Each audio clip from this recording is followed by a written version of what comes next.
Mesdames, Messieurs, bonjour, très bon réveil à vous dans vos maisons. Ce vendredi, notre forum de discussion s'ouvre sur un véritable problème de santé publique qui frappe silencieusement notre jeunesse. Atiquinquin, ces comprimés de rue, devenu un raccourci dangereux vers une force illusoire, dopage des jeunes quand la quête de vigueur détruit la jeunesse. C'est pourquoi de plus en plus de jeunes mettent leur santé, voient leur vie en péril, un phénomène alarmant aux conséquences sanitaires, sociales et humaines lourdes que nous allons décrypter sans complaisance. Dans la seconde partie de votre émission, place à l'éducation et à l'avenir professionnel des jeunes, création de nouvelles filières dans les lycées techniques dès 2026 et pour quelle finalité on se pose la question. Former pour quel marché, pour quel métier, pour quel Bénin de demain. Et pour en parler, nous recevons Ibrahim Moumouni, proviseur du lycée agricole Mehdi de Sekou, un acteur de terrain au cœur des enjeux de formation et d'employabilité. Et enfin, dans la cage à questions, 5 questions directes et sans détour de Franck Arnaud à notre invité politique du jour, Gabin Arogbedi Aloyon, acteur politique et panafricaniste, bien entendu sur le thème l'après, talent, paix, développement et rayonnement international du Bénin. Quel cap pour le pays, quel défi à anticiper, quelle vision pour préserver la stabilité et renforcer l'influence du Bénin. Voilà pour vous le menu d'actu matin de ce vendredi. À nouveau bonjour et bienvenue. Nous allons suivre la une des quotidiens parus ce vendredi matin.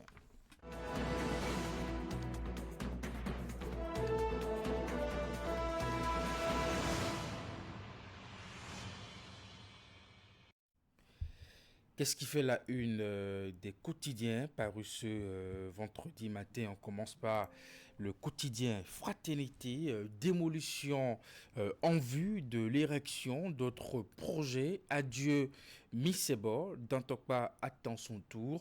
Un nouveau marché ouvert ce jour pour les commerçants impactés. Lycée technique agricole au Bénin, de nouvelles formations diplômantes annoncées. Ensuite, tirage au sort de la grande Tombola Cannes 2025, la société eau, technologie et environnement récompense ses clients. Ensuite, le diabète n'est pas une fatalité. Un article à lire dans les colonnes du journal Fraternité ce vendredi matin. Quotidien Jack Patar, marché financier international, le Bénin réussit une double opération historique et s'impose en 2026. Et puis Cap vers l'excellence, le Bénin ouvre un concours inédit pour l'accès aux écoles d'officiers françaises. Le Télégramme, marché financier, le Bénin émet son premier soukouk international à 500 millions de dollars. Et puis à l'Assemblée nationale, le 10e législature, le nombre de femmes élues baisse de 29 à 28. Ensuite, Assemblée nationale, on s'interroge qui pour prendre le pêchoir de la 10e législature. La nation, premier émetteur souverain d'Afrique en 2026, le Bénin entre dans l'histoire et confirme son attractivité financière. Il faut le dire, le Bénin a lancé avec succès une émission inaugurale de Soukouk international, bien entendu, de 5 millions de dollars et rouvert simultanément son rebond 2038 pour 350 millions de dollars supplémentaires. Le pays s'impose ainsi comme le premier émetteur souverain africain de l'année 2026. Fin de mandat présidentiel, les consignes de talent pour les derniers mois. Soleil Bénin Info, fin de mandat présidentiel, le talent mobilise son équipe pour la dernière ligne droite. Infrastructure marchande, l'ANAGEM lance bientôt les marchés de PK3 et de Cococodi. La boussole perchée Percée historique du bloc républicain aux législatives de 2026, la démonstration de force d'un groupe en pleine ascension. BR, un parti désormais incontournable. Finances souveraines, le Bénin inaugure un soukouk de 500 millions de dollars et séduit les investisseurs. Moudiou titre la boussole. Technologie, lycée technique agricole, une réponse concrète au chômage des jeunes. La stratégie discrète du gouvernement pour booster le développement. L'emblème du jour, un nouveau marché de friperie ouvre ses portes à Cotonou. L'ancien site de Misebo démoli. Bataille pour le pêchoir à l'Assemblée nationale, une équation à plusieurs inconnus pour la mouvance. Bénin intelligent, soukouk inaugural et Eurobond 2038. Le Bénin réussit son entrée. Accès à l'eau potable abondante, des infrastructures modernes mises en service à Coco. Ensuite, lycée technique et agricole, de nouvelles filières professionnelles s'ouvrent dès 2026. Financement des PME béninoises ont un nouveau souffle venu de Belgique et de Vital Finance. Le potentiel élection communale législative dans la 20e circonscription électorale Ouémé, des politiciens en déclin s'attribuent la victoire écrasante de l'UPR. Ensuite, élection communale et législative dans la 10e circonscription électorale Ouessé, Glazoué, Savet, la course victorieuse du cheval cabré et ses artisans. Opération de levée de fonds historique, le Bénin, premier pays africain à émettre un soukouk international de maturité de 7 ans. Le journal La Croix, archidiocèse de Cotonou, consécration de l'église de Cococodi. Ensuite, colloque international FAC UKO, écologie intégrale pour la survie et le bien-être de la création. Dynamise Info, dossier de cybercriminalité à la Criette, la comédienne Aurélie Guézo libérée sous caution. La guérite, 10e législature au Bénin, Eman Orotaku, un pilier sûr de Wadaï au Parlement et toujours à l'Assemblée nationale, législature 2026-2033, une configuration qui confirme le pronostic du professeur Baloubi. L'économiste commerce et développement dans le sud global entre montée en puissance et marginalisation financière. Et puis Organisation mondiale des parlementaires, Louis Vlavounou distingué meilleur artisan anti-corruption. Le matinal, émission d'un soukouk de maturité 7 ans, le Bénin franchit un cap majeur sur le marché financier international, sortie frauduleuse de soja du territoire national, la législation en vigueur rappelée aux acteurs de la filière. Libération, marché financier en 2026, le Bénin écrit l'histoire et domine les émissions africaines. Lycée technique agricole, de nouvelles filières professionnelles lancées dès 2026. Matin libre, sans mandat électif et face à la trêve politique, les démocrates, l'heure de la résilience. Risque de transhumance en cascade, annonce Matin libre. Vente de friperie à Cotonou, place au marché PK3, Misebo détruit ce jeudi. Entre vol qualifié et faux billets calalé du rêve de richesse à la cellule Locosa, le retrait Mombaïmoni de trop. L'informateur enseignement technique en République du Bénin, de nouvelles filières pour le DTM. Élection du 11 janvier 2026 et les appréciations du porte-parole du gouvernement sont à lire dans les colonnes du journal L'informateur. Après plusieurs annonces, la démolition du marché Misebo a démarré. Les quatre vérités enseignement technique au Bénin, de nouvelles offres de formation dans les lycées techniques. À 4 mois de la fin de son mandat présidentiel, Talon demande à son équipe de rester concentrée sur les perspectives prochaines. Décryptage info, marché financier international, le Bénin signe son entrée sur le marché Soukouk. Et puis, sécurité routière à Zaganando, le maire Justin Kanepo et l'ONG Harry offrent 200 casques aux collégiens usagers de vélo. Soleil Bénin Info, le cri de cœur insupportable des populations en direction du chef de l'État, Tampé Rueto, la voix de la souffrance et de la misère. Performance historique sur le marché boursier, le Bénin frappe fort en émettant son premier soukouk international. Dabarou à présent, bloc républicain dans la sixième circonscription électorale. Dans la huitième circonscription électorale, Adam Kabiboukor, un faiseur de roi non élu, paierait un engagement qui mérite reconnaissance et justice. Ensuite, face aux urgences sanitaires au nord Bénin, Médecins sans frontières renforce sa réponse humanitaire. L'indépendant pour une trêve politique effective dès les 7 prochaines années, qui pour conduire un parlement apaisé loin des intrigues politiciennes. Avec 850 millions de dollars levés, dont 500 millions sur Soukouk International, le Bénin frappe un grand coup sur le marché financier, écrit l'Indépendant. Age 2026, pour rappel, la fin des inscriptions et du paiement des frais fixés au 7 février. On va finir avec Fraternité à présent.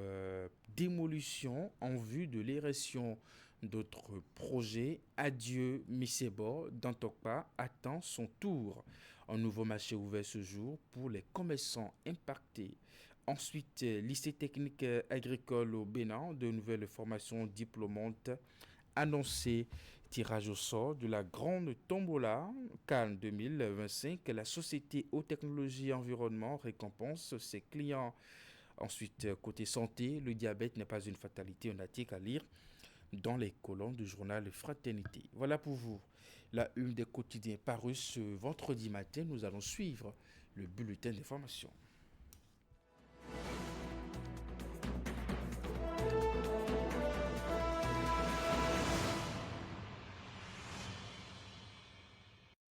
Dans le sommaire de votre bulletin d'information, depuis l'ouverture du nouveau péage entre Cotonou et Boïcan, à hauteur de Ouegbo, les automobilistes doivent désormais payer 1000 francs CFA pour un passage, une tarification qui suscite un peu d'incompréhension dans le rang des usagers de ce sentier.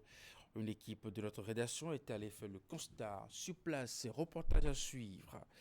Et puis, le cadre de concertation des confessions religieuses congratule électeurs, candidats et institutions pour un scrutin des législatives et communales apaisé. Les encourage à observer le même calme et sérénité pour la présidentielle en avril prochain.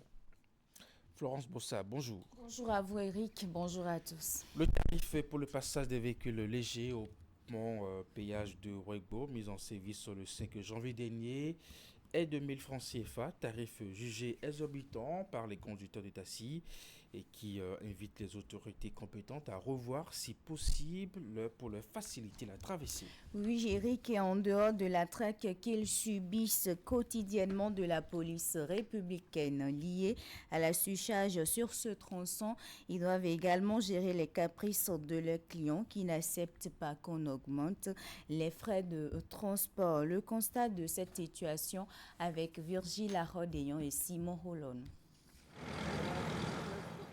À environ 111 km de Cotonou selon la circulation et à 17 km d'Alada, nous sommes à Ouegbo, à hauteur du pont-péage situé dans l'arrondissement de Koli. Ce tronçon est une portion de la route reliant Alada à Boïcan. Ici, les populations, en l'occurrence les usagers de la route et les conducteurs de taxi, vivent dans le silence une situation qu'ils jugent difficile, voire insupportable. Le tarif de 1000 francs fixé à ce péage pour la traversée des véhicules légers est un peu contraignant selon les taximens. Les 1000 francs nous dépassent. J'ai quitté Cotonou pour Boycon avec seulement 2 passagers jusqu'à Alada, mais je dois donner 1000 francs. L'aller-retour fait 2000. On n'en peut plus. Nous nous endettons et c'est dur. Les difficultés des conducteurs de taxi sont corsées par le refus des clients d'accéder à une augmentation des frais de transport habituels. En principe, Boycon Cotonou, 3600 900. Boycon Cotonou, c'est à 3000 ou 3500 selon le client. Mais aujourd'hui, ils donnent difficilement les 3000 francs. Certains disent même 2500 ou 2000. Parfois, on n'a pas le choix. Pour éviter de payer les 1000 francs à l'aller comme au retour, certains taximens prennent le risque d'emprunter les chemins illicites, notamment ceux de la brousse, et s'exposent à la traque des policiers. De façon unanime, clients et chauffeurs ont souhaité que ce tarif soit revu un peu à la baisse. Mais c'est sans savoir que la fixation des frais de péage suit des règles bien définies. Nous avons rencontré sur le terrain un jeune technicien de la CIRAT qui a bien voulu nous donner dans l'anonymat quelques précisions sur la question. Le critère sur lequel le gouvernement se base pour fixer les prix est que quand la distance qui sépare 2 péages consécutifs est déjà à 100 km, vous contribuez à une somme de 1000 francs pour l'entretien de la route. Quand on prend Webo, avant de trouver un autre péage, vous allez devoir faire au moins 100 km.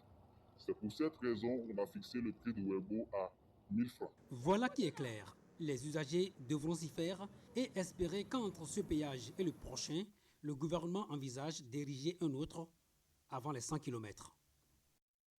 Florence Bossa, le cadre de concertation des confessions religieuses félicite le peuple béninois et les institutions pour la tenue d'élections couplées du 11 janvier dernier. Dans une déclaration sur le déroulement de la première phase des élections générales livrées ce jeudi à Cotonou, les membres ont aussi invité les acteurs à l'emploi des voies légales de recours pour vider les contentieux.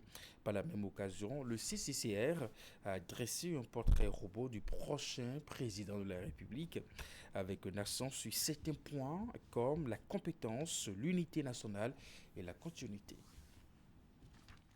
L'attachement des Béninois aux valeurs démocratiques, dont le calme à l'occasion des législatives et communales couplées, est salué par le cadre de concertation des confessions religieuses. Mention spéciale à la classe politique qui a choisi la voie de la compétition dans un esprit de paix et de concorde. Les membres encouragent les divers acteurs à maintenir ce cap.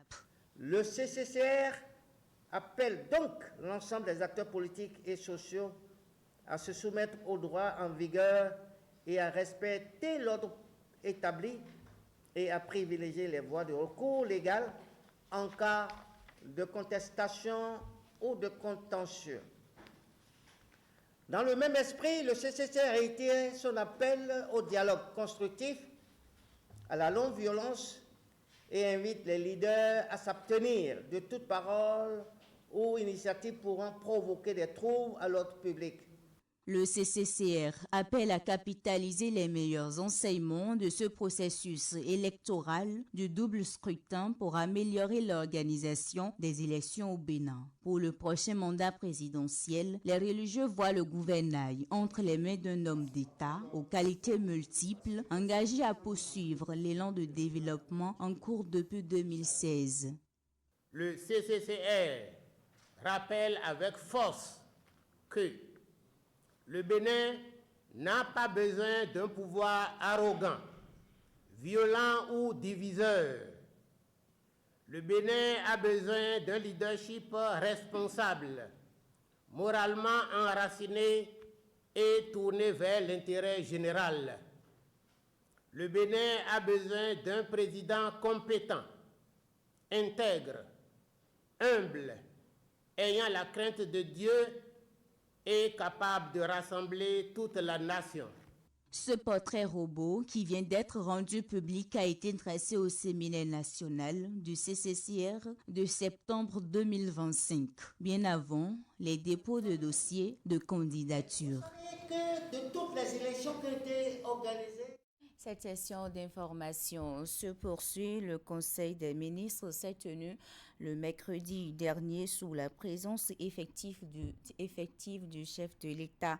À l'issue de cette rencontre, le porte-parole du gouvernement a donné son appréciation sur l'organisation des élections législatives et communales du 11 janvier 2026 lors de son point de presse. Je vous invite à suivre Wilfred Léandre Ngouiti. S'agissant des élections législatives et communales du 11 janvier dernier, nous avons observé, comme vous, que sur l'ensemble du territoire national, le processus électoral s'est déroulé dans la paix, dans la quiétude. Les populations sont moyennement sorties parce qu'avec un taux de participation qui s'établit autour de 40%, c'est une participation modérée. On aurait aimé en avoir davantage. Mais je crois que les principales leçons qu'il faut tirer de ce scrutin, c'est d'abord la confiance manifeste que les électeurs ont témoigné aux forces politiques qui soutiennent l'action du gouvernement.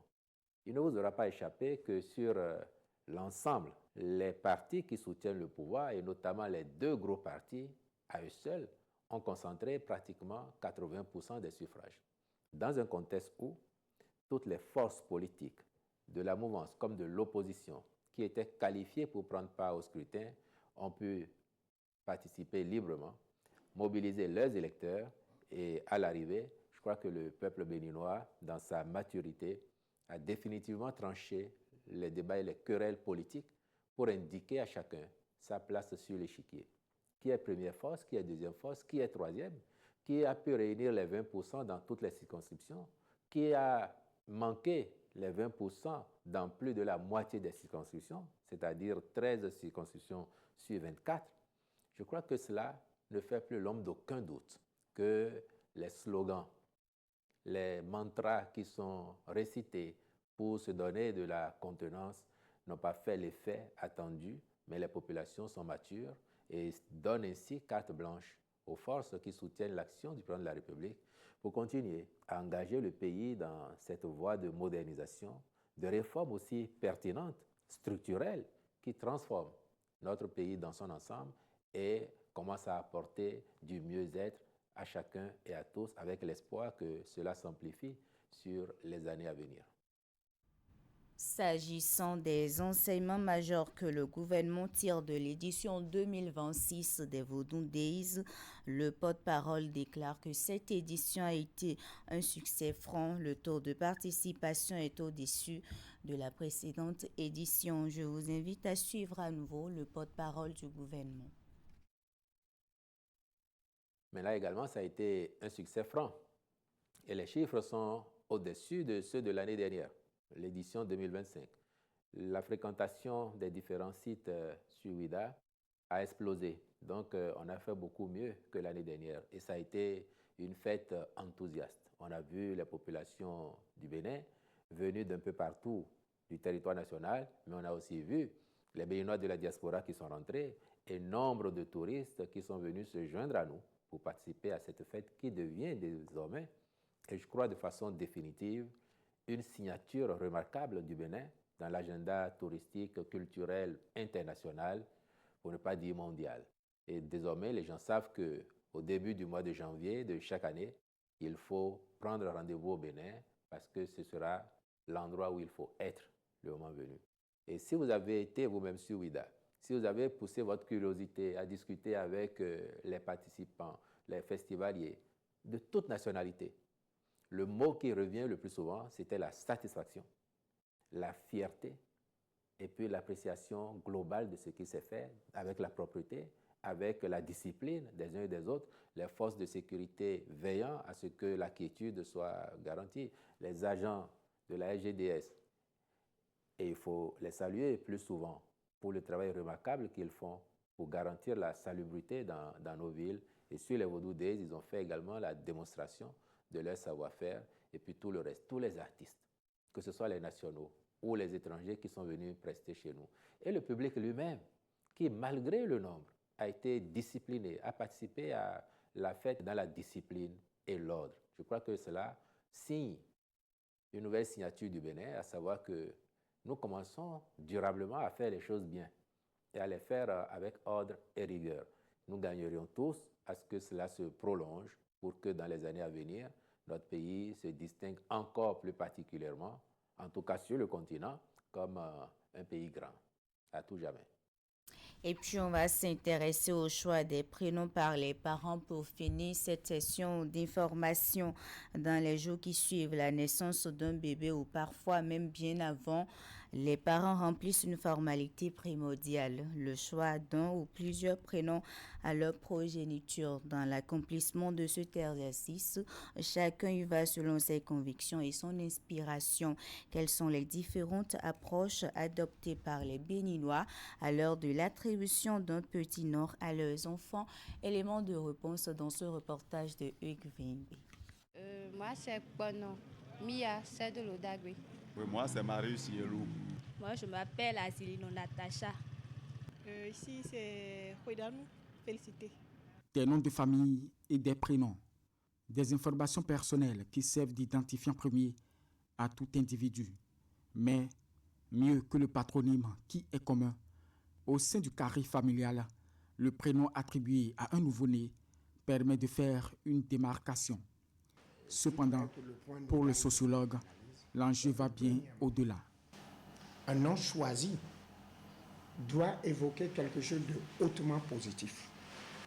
Mais le second aspect, tout en cherchant ce qui est positif et tout, il ne faut pas oublier que le nom doit être surtout une vision, un projet, un objectif de vie qui doit être réglé.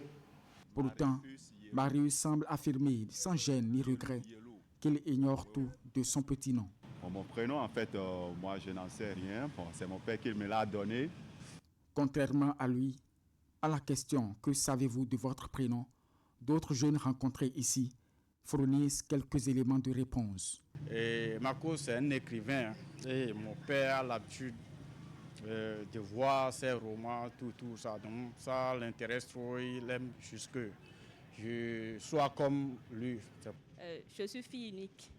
Donc, ma mère ne savait pas qu'elle aura une fille. Donc, comme je suis venue, elle m'a surnommée Mauti.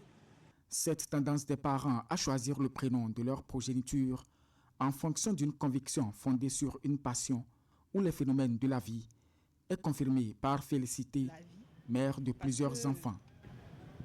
Au cours de la grossesse, j'ai eu un accident. J'étais à 7 mois. Donc quand l'enfant est né, je l'ai surnommé Seyon. Je vais dire, il y a aussi le prénom que je lui ai donné, Glory. Glory, c'est pour dire gloire à Dieu. Rends gloire à Dieu pour tout ce qui t'arrive, que ce soit dans les peines, dans les malheurs, dans les difficultés, sache qu'il y a la gloire dedans. Les considérations précédemment évoquées ne forment pas pour autant une liste exhaustive. Certains géniteurs suivent, selon le technicien, une trajectoire bien différente. Il y a des gens qui tiennent compte simplement du calendrier. C'est vrai que cette approche est désuète aujourd'hui, mais on regarde le calendrier par rapport à la date de naissance de l'enfant et le nom qui est là dans le calendrier grégorien que nous utilisons ici, on le lui attribue systématiquement.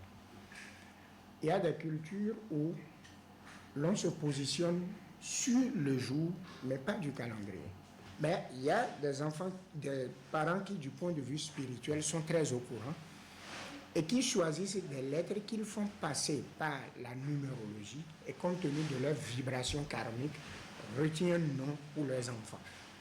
Mais ces choix sont-ils les meilleurs? Quels sont les éléments devant être déposés dans le panier d'attribution de prénom à un enfant? Le recours à la numérologie est également évoqué par le consultant spirituel. GPY, ça fait les lettres de type 7. HQZ, les lettres de type 8. Et IR, les lettres de type 9. Voilà. Et chaque casier de lettres là véhicule une énergie donnée. Autre chose, à la naissance, la deuxième cérémonie, après la sortie de l'enfant, c'est-à-dire le Joto Biba. Donc quand on cherche le Joto pour l'enfant, on prend un peu des qualités de ce Joto là, c'est-à-dire celui qui a parrainé l'arrivée de l'enfant. Il met par ailleurs en garde contre certains prénoms, qu'ils soient importés ou issus de la tradition locale. J'entends aujourd'hui des gens s'appellent Dolores, sans oublier qu'en latin ça veut dire douleur. Et donc, c'est dangereux. L'enfant va rencontrer tellement d'obstacles. Si au dire du sociologue, le prénom est censé être le reflet d'un projet ou d'une vision, encore faut-il, selon lui, inculquer à l'enfant les valeurs et principes qu'impliquent les aspirations profondes des parents pour leur traduction effective dans la vie de ce dernier. Celui qui dit au coup tout le temps, la mort finit par le visiter. Celui qui dit à quoi tout le temps, l'argent aussi finit par le visiter. Eric, c'est ainsi que va s'achever ce bulletin d'information. Merci à vous, Florence. Heureusement, vous êtes Florence. Oui. Voilà, ce n'est déesse de la végétation. Ah, d'accord. Ah, végétation. Oui. Donc, en tout cas, merci à vous, Florence, pour ce bulletin d'information. Aujourd'hui, 23 janvier, nous fêtons les Timothée et les Vincent. J'espère que ces prénoms, justement, ne portent pas des idées négatives. En tout cas, pour ceux qui les portent, on ne les souhaite pas. Allez, passez une très bonne journée, Florence. Du matin se poursuit. On va retrouver Candide Ronreto dans la rubrique sport.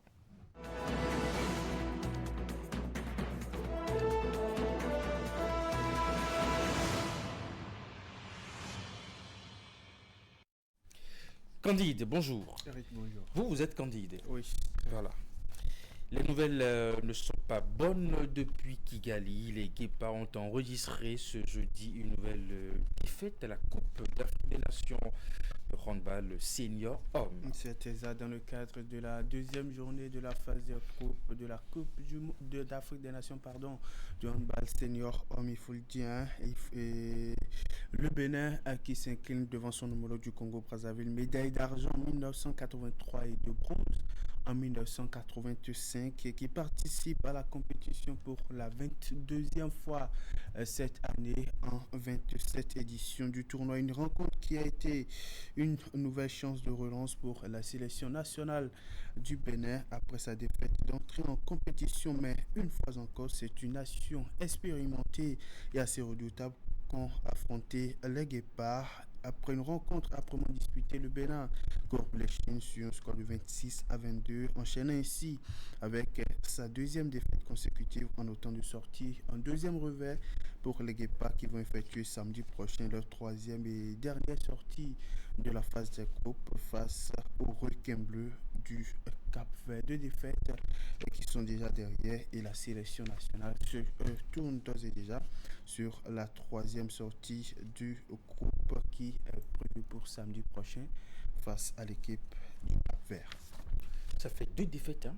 Deux défaites pour la sélection nationale du handball qui savait que ça serait très très compliqué avant de s'engager, avant d'entrer même en scène sur cette édition de la Coupe d'Afrique et des Nations du handball senior. Mais après, l'un des objectifs était déjà de jouer un temps soit peu les trous faits à ces nations qui sont dans le groupe. Quand vous regardez par exemple le Maroc qui, en 27 éditions de la compétition, a 22 participations à la compétition. Le Congo aussi qui, en 27 éditions de la compétition, a 22 participations. Et vous êtes un pays qu'on appelle le Bénin qui, dont la première participation remonte à 1996. C'était votre première participation. Et c'était parce que la compétition avait été organisée ici à Cotonou, qui vous avait accordé ce crédit de participer à la compétition parmi les 10 meilleures équipes d'alors. Après, les autres fois, on a tenté, on n'a pas pu, c'est ça? Les autres fois, en fait, pour la Coupe d'Afrique des Nations de handball, on ne participe pas aux éliminatoires pour se qualifier comme au football ou dans d'autres disciplines. C'est dû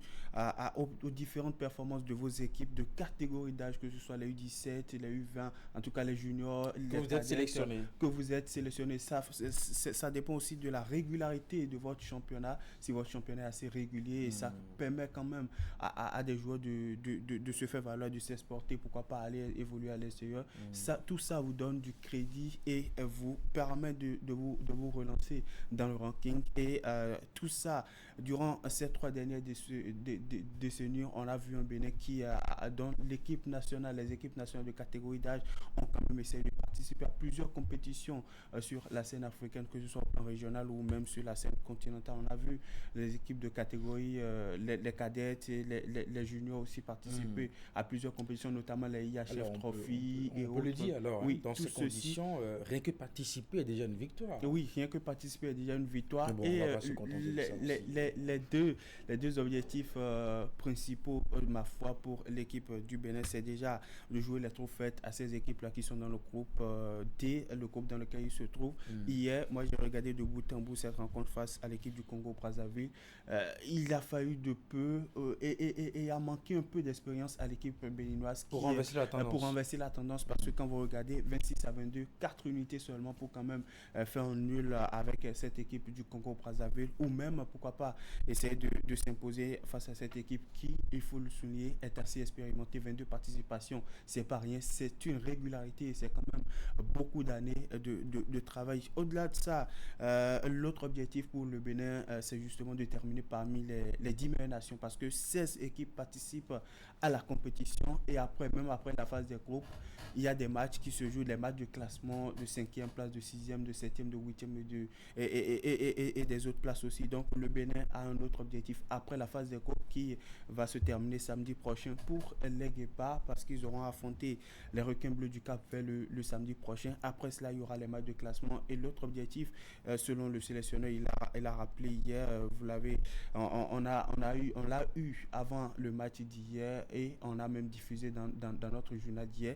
Il disait que l'autre objectif serait justement de terminer parmi les 10 meilleures équipes de la compétition sur les 16 qui participent à la compétition. Ce serait justement la série sur le gâteau pour un Bénin qui revient sur la scène africaine après 30 années d'absence. Nous leur souhaitons beaucoup de courage, Candide. Alors, dans quelques semaines, le Bénin va de nouveau vibrer aux couleurs de la Coupe Davis de tennis. C'est bien cela. Après 2025, le Bénin va accueillir à nouveau ce rendez-vous majeur de tennis international qui va se dérouler début février ici à Cotonou. Il faut dire que le Bénin va accueillir les playoffs du groupe 2 mondial de la Coupe Davis 2026 qui verra la sélection nationale en découdre avec celle du Salvador pour une place dans le groupe 2 mondial. Une série de rencontres de simple et de double qui se jouera les 7 et 8 février 2026 dans la capitale économique, avec pour les Guépards le but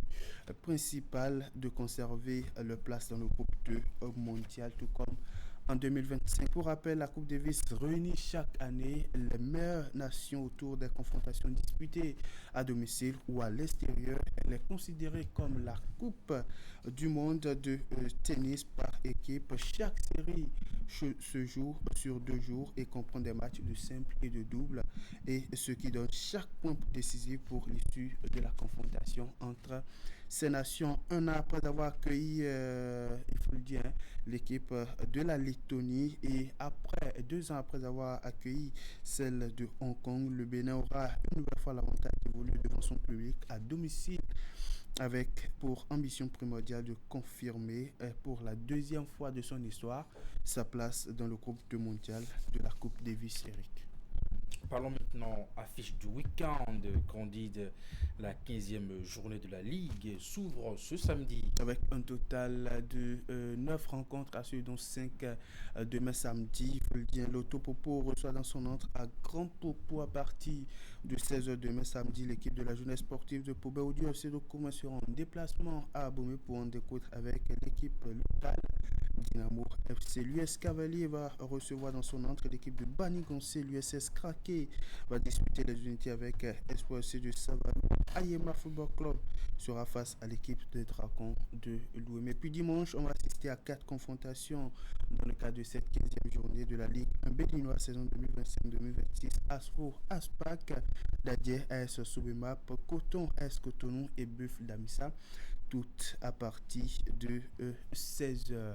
Avant ces différentes confrontations, voici le classement à l'issue donc de la 14e journée, avec en tête l'équipe de l'AS Soubemap qui compte 31 points au compteur en goal différentiel de plus 12. Les Buffs du Borgou logent à la 2e place au classement avec 30 points au compteur en goal différentiel de plus 11. Coton Football Club est 3e sur le classement avec 27 points au compteur en goal différentiel de plus 8. Quand on descend au bas du tableau, en 16e position, on retrouve l'équipe de l'USS Craqué qui a 11 points au compteur.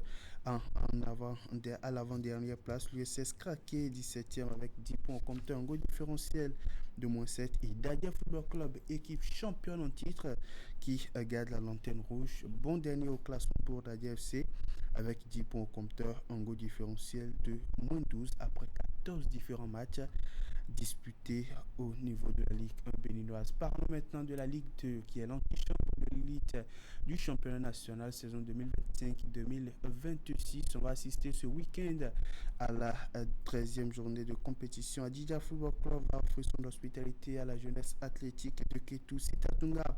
Sera en déplacement à Kouandé pour en découte avec Jeffa Football Club. Dynamo de Parakou sera face à l'équipe d'Énergie FC. Pontaire Football Club va en découte avec l'AS Elite Sport et puis Real Sport sera face à l'équipe de Beke Football Club. 5 rencontres à suivre demain samedi à partir de 16h. Puis dimanche, 4 matchs à suivre avant Communist Sport Boa, S Police, Abeille FC, Dynamique FC, S Takona et Requin Football Club sera face à l'équipe d'Aziza Football Club.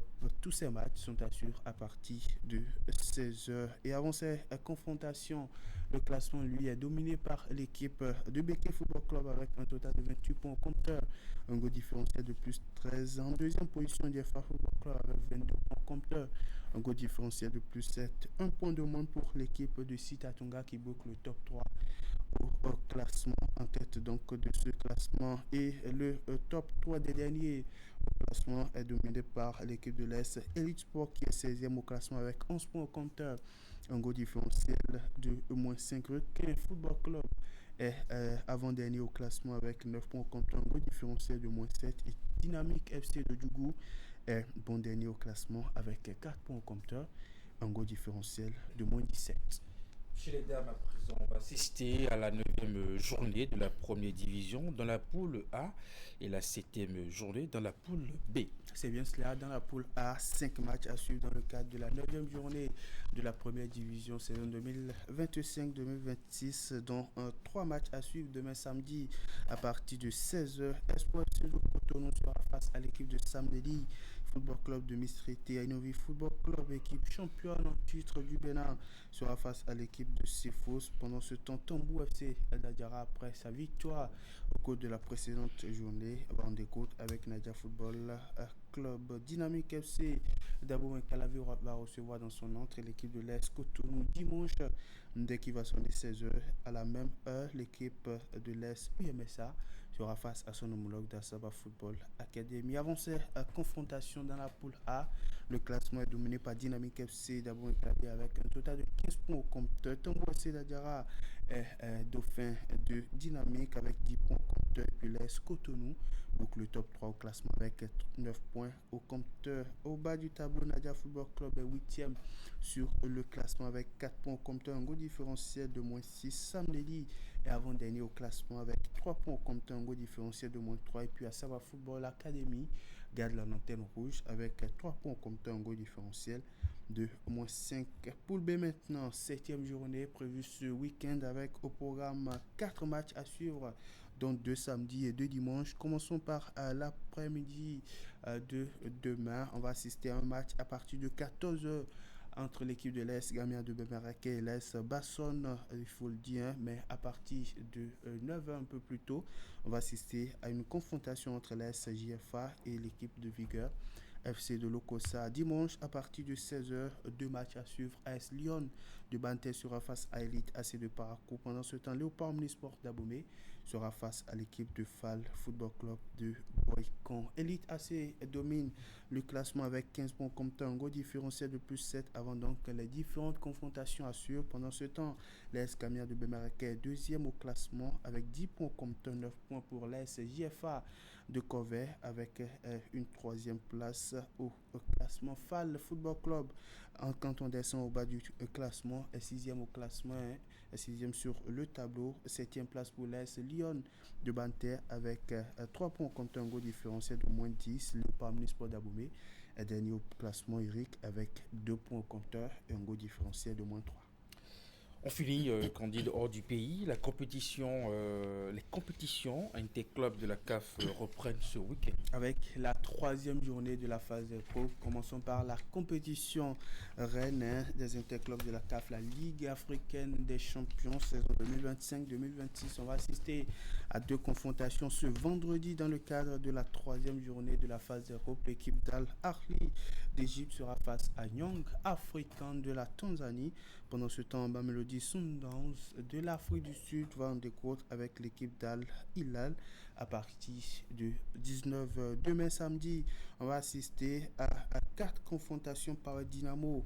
FC sera face à l'équipe de River United. Pendant ce temps, la JS Kabylie va en découdre avec l'équipe de l'AS FAR du Maroc. Espérance de Tunis va en découdre avec l'équipe de Simba SC de la Tanzanie. La Renaissance sportive de Berkane va en découdre avec Pyramide FC d'Égypte. Dimanche, 2 matchs à suivre. FC Lupopo va en découdre avec l'équipe de MC Alger.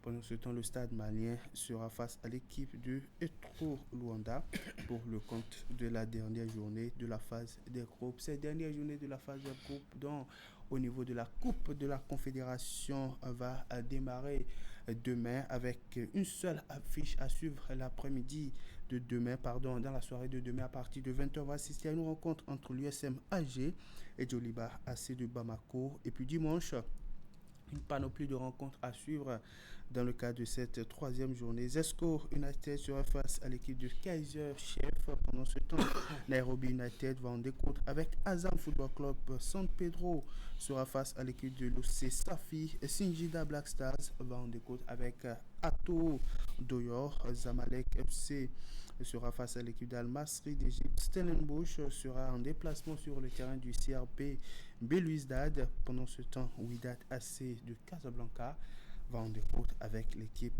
de l'AS Manyama Union à partir de 20h. Allez, voilà donc les différentes affiches à suivre ce week-end. On reviendra par ici lundi pour faire le point de ces différentes confrontations. Et ce sera tout, Candide, pour les informations sportives de ce vendredi. Merci. Après vous, ce qui vous attend dans la suite d'Actu Matin, je serai de moment à l'autre avec Monsieur Ibrahim Moumouni. Il est proviseur du lycée agricole Mehdi de Sékou, un acteur de terrain au cœur des enjeux de formation et d'employabilité. Avec lui, nous allons évoquer la thématique création de nouvelles filières dans les lycées techniques dès 2026. Pour quelle finalité réelle, former pour quel marché, pour quel métier, pour quel Bénin de demain. Ensuite, je recevrai pas ici Franck Aounou et son invité Gabin Arrogudi à Lorient, acteur politique et panafricaniste. Les deux parleront de l'après-talent, la paix, le développement, le rayonnement international du Bénin. Quel cap pour le pays, quels défis à anticiper, quelle vision pour préserver la stabilité et renforcer l'influence du Bénin. Mais avant tout ça, on marque une pause et on vous revient.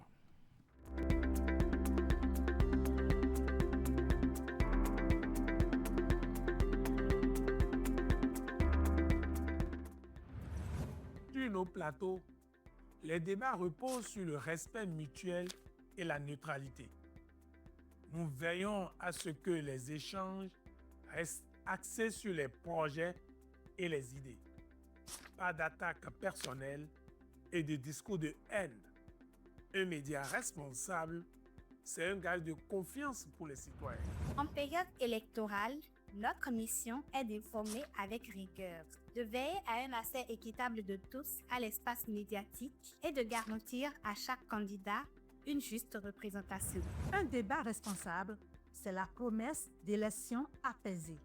Le débat électoral doit être une tribune d'idées. Faisons des débats sur les médias un outil de paix, de transparence et de cohésion nationale.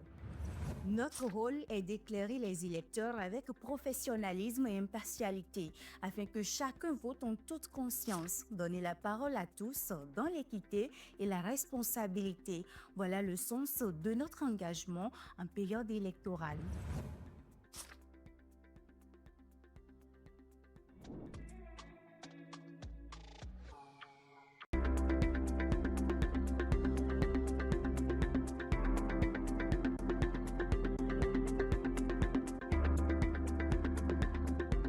Dans tous les médias de service public, nous tenons rigoureusement, dans cette période électorale, le scrupule et le souci de l'honnêteté, de l'objectivité et de la véracité. Nous nous interdisons la publication de propos ou de déclarations qui ne sont pas de nature à favoriser le dialogue. Dans tous les médias du service public, nous nous conformons au respect strict de la déontologie et aux exigences de l'accès équitable des partis politiques, des associations et des citoyens. Dans tous les médias, nous nous conformons au respect strict de la déontologie et aux exigences de l'accès équitable des partis politiques, des associations et des citoyens. En outre, nous restons collés à l'obligation de l'accès équitable des partis politiques, de la société civile et des citoyens aux médias du service public.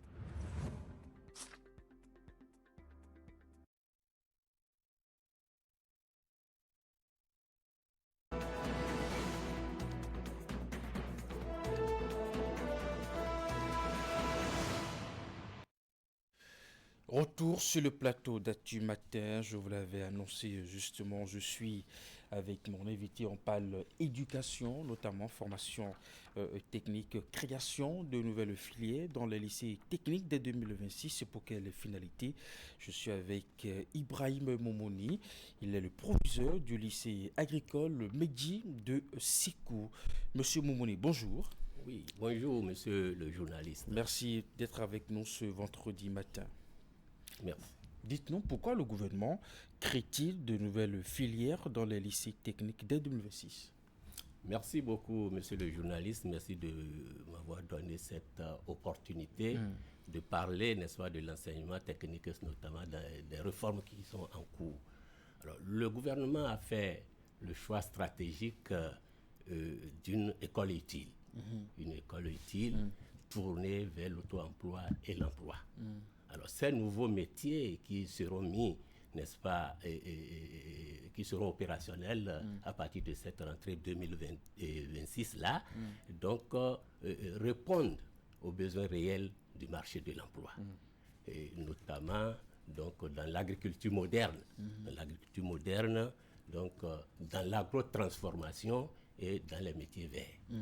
Donc, l'objectif pour le gouvernement, c'est de former, n'est-ce pas, des apprenants compétents capables de créer de la recherche et de l'emploi. En quoi ces filières sont-elles différentes de ce qui existait auparavant?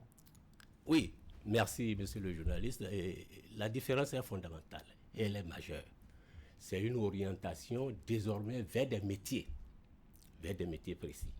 Donc on ne formera plus seulement pour obtenir un diplôme, mais on va former pour maîtriser un métier précis avec des débouchés qui sont clairement identifiés. Donc de la production, de la transformation, de la commercialisation, donc l'entrepreneuriat et donc l'insertion professionnelle. Voilà la différence. Alors quand on parle de nouvelles filières qui seront créées, on parle de quelles filières? On peut avoir quelques exemples? Oui, des filières en termes de filières ou métiers. Nous autres, on parle de métiers. D'accord. Donc, ce sont par exemple l'aviculture. L'aviculture, donc, c'est l'élevage de la volaille. On parle aussi de pisciculture. On parle également de l'horticulture, n'est-ce pas, vivrière et ornementale. Et pour être simple, c'est le maraîchage, donc moderne. C'est la production des fleurs, n'est-ce pas, et donc l'installation des pelouses, donc des espaces verts. On parle également de l'élevage des ruminants, mais on parle également donc, de la production des oléagineuses, des plantes oléagineuses, donc des plantes qui produisent de l'huile. Et donc on parle aussi des fibres et textiles. Voilà, n'est-ce pas, quelques-uns de ces métiers. Et ces métiers donc correspondent au secteur stratégique de notre pays. Absolument. Absolument. Alors quand on le dit comme ça, en tout cas pour les parents qui ont envie de voir leur enfant avoir des occupations saines, est-ce qu'on peut espérer des débouchés à partir de ces filières, à partir de ces métiers? Oui, tout à fait. C'est la finalité. Oui, c'est la finalité. La finalité. Donc, il y a des débouchés. Les débouchés sont la production, la commercialisation, et la production, la transformation agroalimentaire, la commercialisation et donc l'entrepreneuriat. Donc, et l'insertion professionnelle. Oui. Donc, en tout cas, à ce niveau, ça va être un peu aussi de l'auto-emploi. De l'auto-emploi, bien naturellement. Qui n'ont pas envie de se faire recruter sur des fermes et autres. De l'auto-emploi, n'est-ce pas? on peut entreprendre, Justement, on peut créer sa propre entreprise, une ferme, n'est-ce pas, agricole. On peut être employé dans des projets agricoles, on peut être employé par des ONG, et on est technicien aussi dans l'encadrement technique, parce qu'on est technicien. Les gens vont créer des entreprises, ils auront besoin des techniciens bien pointus, et c'est de cela qu'il s'agit. Et quand on fait même aussi le choix d'un projet agricole, il y a des mécanismes incitatifs du gouvernement, de l'État qui accompagnent à travers des financements aussi, pour notamment ces jeunes à aller vers des filières agroalimentaires. Oui, tout à fait. L'État va accompagner donc, dans ces métiers-là, dans ces filières.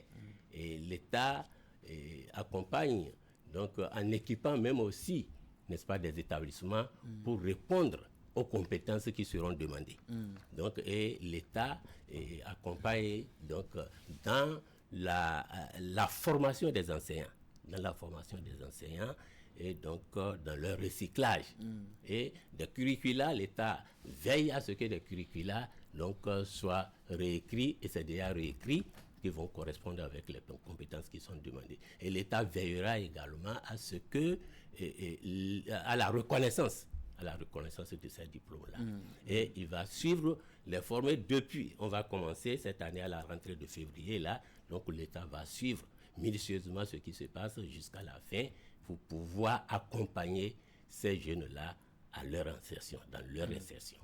En tout cas, mais vous qui êtes déjà dans un cadre d'apprentissage, on sait déjà tout ce qui se fait du côté de votre lycée pour l'apprentissage des jeunes. Est-ce que vous pensez qu'aujourd'hui, au cœur de notre jeunesse, il y a cette envie, cette volonté d'aller vers ces filières, d'aller vers ces métiers-là? Oui, tout à fait, il y a cette volonté. Et donc, les inscriptions ont été lancées par notre ministère. Et nous recevons aujourd'hui beaucoup d'inscriptions, beaucoup de demandes, n'est-ce pas, pour pouvoir venir donc, pour ces filières. Oui. Allez, monsieur le proviseur, vous avez sans doute un message à adresser aux parents. On commence d'abord par les parents. Par les parents. Merci, monsieur le journaliste. Je voudrais dire aux parents que inscrire un enfant aujourd'hui dans un lycée technique agricole n'est pas un choix par défaut.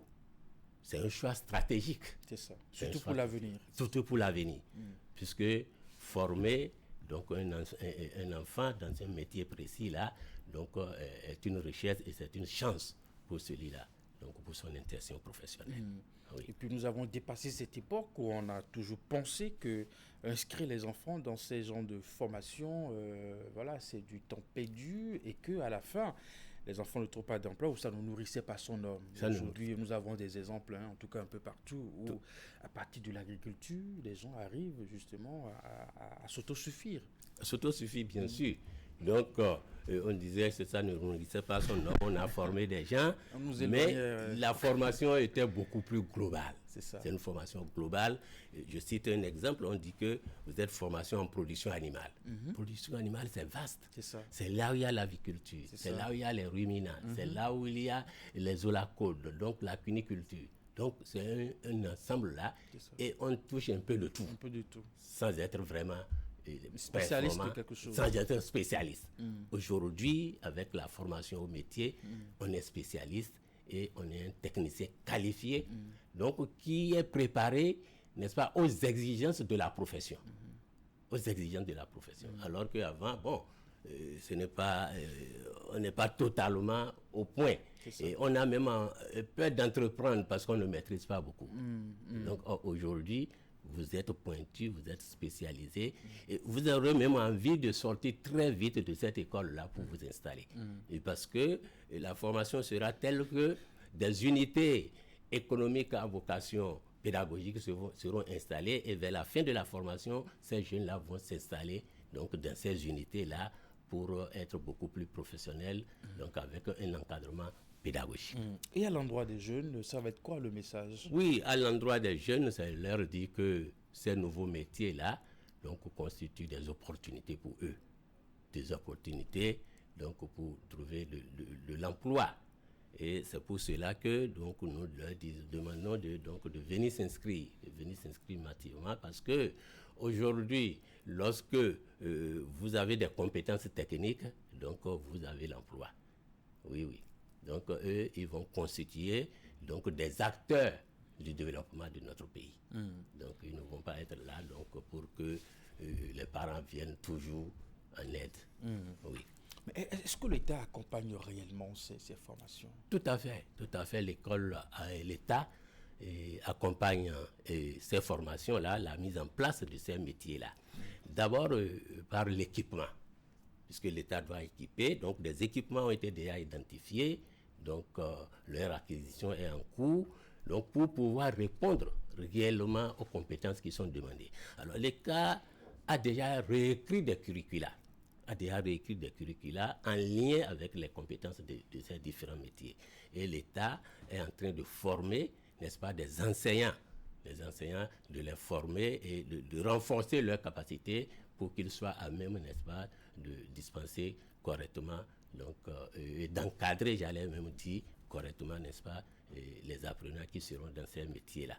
Et donc, l'État, dans cet accompagnement, donc, veille à la reconnaissance de ces diplômes-là, puisque les diplômes vont changer. C'est le diplôme de technicien au métier, le métier de l'aviculture, le métier de porciculture, ainsi de suite. Donc l'État veille à la reconnaissance. Et l'État ira jusqu'à accompagner, je l'avais dit tantôt, les apprenants qui seront sortis, qui auront fait ces formations-là. L'État va les encadrer et va les accompagner à leur insertion professionnelle.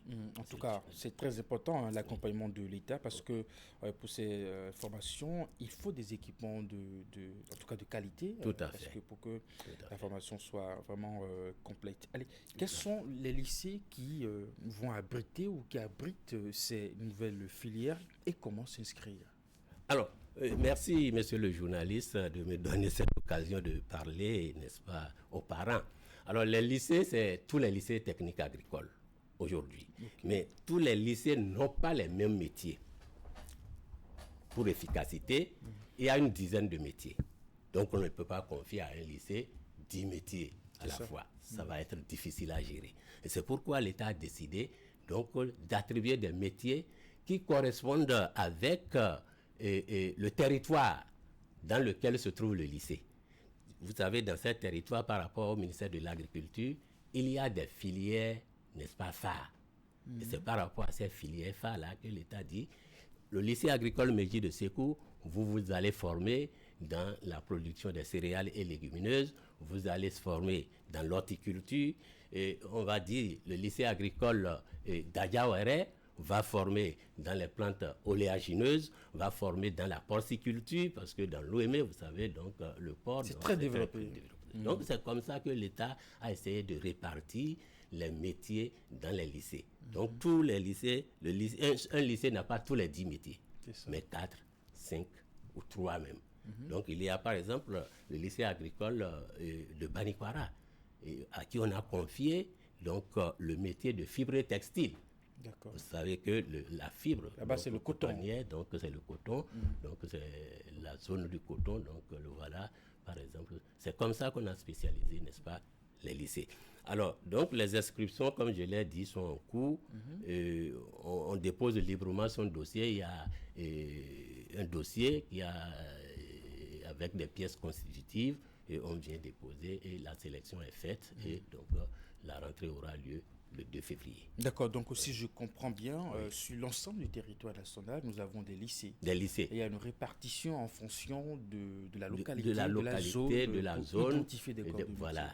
Donc je peux quitter Cotonou et aller me faire une formation à Banikwara. À Banikwara, si les fibres textiles vous intéressent. C'est ça. Oui, et puis dans l'OME aussi, si dans j'ai l'OME, si l'élevage du porc m'intéresse, la pisciculture vous intéresse, vous pouvez y aller. Nous en avons combien comme ça de lycées? Le lycée, nous avons 10 aujourd'hui. Répartis sur l'ensemble du territoire national. Mais le gouvernement donc, a donc, dans son programme la construction d'autres lycées pour être beaucoup plus proche, n'est-ce pas, des apprenants. D'accord. En tout cas, pour ces apprenants, les parents qui souhaitent avoir plus d'informations, est-ce qu'il y a des adresses où ils pourront justement se rapprocher pour avoir des détails? Oui, les adresses... On leur demande de se rapprocher aux lycées qui sont dans leur localité. Oui, les lycées qui sont dans leur localité, les directions départementales des enseignements secondaires et techniques qui ils sont dans leur département. Et bon, pour ceux qui sont à Cotonou ou ailleurs, qui ne sont pas loin de la direction de l'enseignement technique, voilà des endroits où on peut aller demander les informations par rapport aux formations, par rapport aux métiers. Et ça va être à la rentrée prochaine, dès 2000. Oui, la rentrée prochaine, tout va commencer. Et cette rentrée, c'est dans quelques jours, à partir du 2 février. Et s'il y a des niveaux requis? Oui, les niveaux requis, il faut avoir le BPC. D'accord. Il faut avoir le BPC et pour venir à cette formation, ou bien un équivalent du BPC. Il y a le CAP, il y a certains CAP qui vont se rapprocher, n'est-ce pas, de ces métiers agricoles-là. Si vous l'avez, donc vous venez. Donc il faut avoir 14 ans, de 15 ans jusqu'à 25 ans. Et au-delà même, donc nous allons vous prendre pour vous former dans ces métiers-là. En tout cas, vous avez tout compris. Et si l'avenir de nos enfants passait aussi par les lycées techniques, à partir de la rentrée 2026, de nouvelles filières porteuses de métiers et d'emplois voient le jour au Bénin. Nous étions avec justement M. Ibrahim Moumouni, proviseur du lycée agricole Medji de Sékou, qui est un acteur de terrain, qui est au cœur des enjeux de formation et qui nous a donné toutes ces informations. Pour finir, vous avez un dernier mot? Oui, un dernier mot, c'est dire que le gouvernement de notre pays a fait le pari de la compétence et du travail. La compétence et le travail. Pourquoi les nouveaux métiers, n'est-ce pas? Donc l'acquisition des compétences techniques donc, est un levier de développement de notre pays. Donc c'est pour cela que je renouvelle cet appel pour à tout le monde, pour qu'on s'y intéresse. Donc, dans l'inscription des enfants, des apprenants, donc, dans ces lycées techniques agricoles. Merci à vous, proviseur. Je vous souhaite une très bonne journée. Merci beaucoup, monsieur le journaliste. Actu Matin se poursuit. Je vais retrouver Franck Aounou avec son invité. Écoute-moi, Skidi. Il n'y a pas plus belle victoire que de voir tous les royaumes alliés et ennemis se prosterner devant un seul et même roi. Et ce roi, c'est toi, Shaka, fils de Senzaga Kona. Une guerre se prépare. Il va vouloir se venger. Tu dois bâtir ton propre royaume. C'est toi le roi. Mieux vaut faire la paix que la guerre. Mais parfois, on n'a pas le choix. Nous les anéantirons tous jusqu'au dernier. Ah non! À l'attaque! Allez!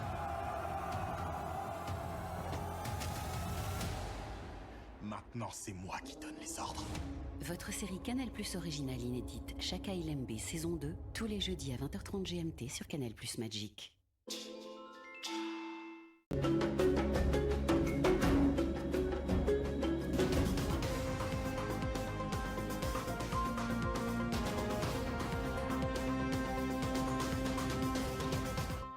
De la société civile et surtout des médias qui aussi ne s'engagent pas, mettons, dans le jeu afin de l'expliquer suffisamment aux populations. Je pense que ceux qui nous ont entraînés dans la fièvre du renouveau démocratique en 90 ont fait ce qu'il fallait, ce qu'ils pouvaient, mais aujourd'hui que nous avons, avec le recul, constaté tous les problèmes qu'il y a autour, nous pouvons commencer à les corriger courageusement et redonner le pouvoir aux citoyens électeurs. Il faudra aussi montrer l'exemple. Et on n'a pas l'impression que nos aînés nous aident beaucoup. Ils ne nous aident pas parce qu'ils ne peuvent pas faire autrement. Ceux qui s'opposent à un gouvernement ne s'opposent pas à ce gouvernement-là forcément parce que le pays recule. Ils s'opposent à ce gouvernement-là peut-être parce qu'on leur demande de le faire. Il y a des télécommandes qui disent ce président-là, il faut l'arrêter. Celui-là, il faut faire en sorte qu'il dégage. Et celui-là, il faut faire en sorte qu'il n'atteigne pas, qu'il ne réussisse pas tel projet. Vous voyez? Donc, il y a de ces choses-là qui se font avec les nationaux. Et c'est pour ça que les hommes politiques doivent faire attention à travailler pour le pays plutôt que pour d'autres intérêts qui ne sont pas des intérêts nationaux. Alors, l'Afrique de l'Ouest a un problème avec la démocratie ou c'est plutôt Jacques Chirac qui avait raison en disant que la démocratie est un luxe pour les Africains.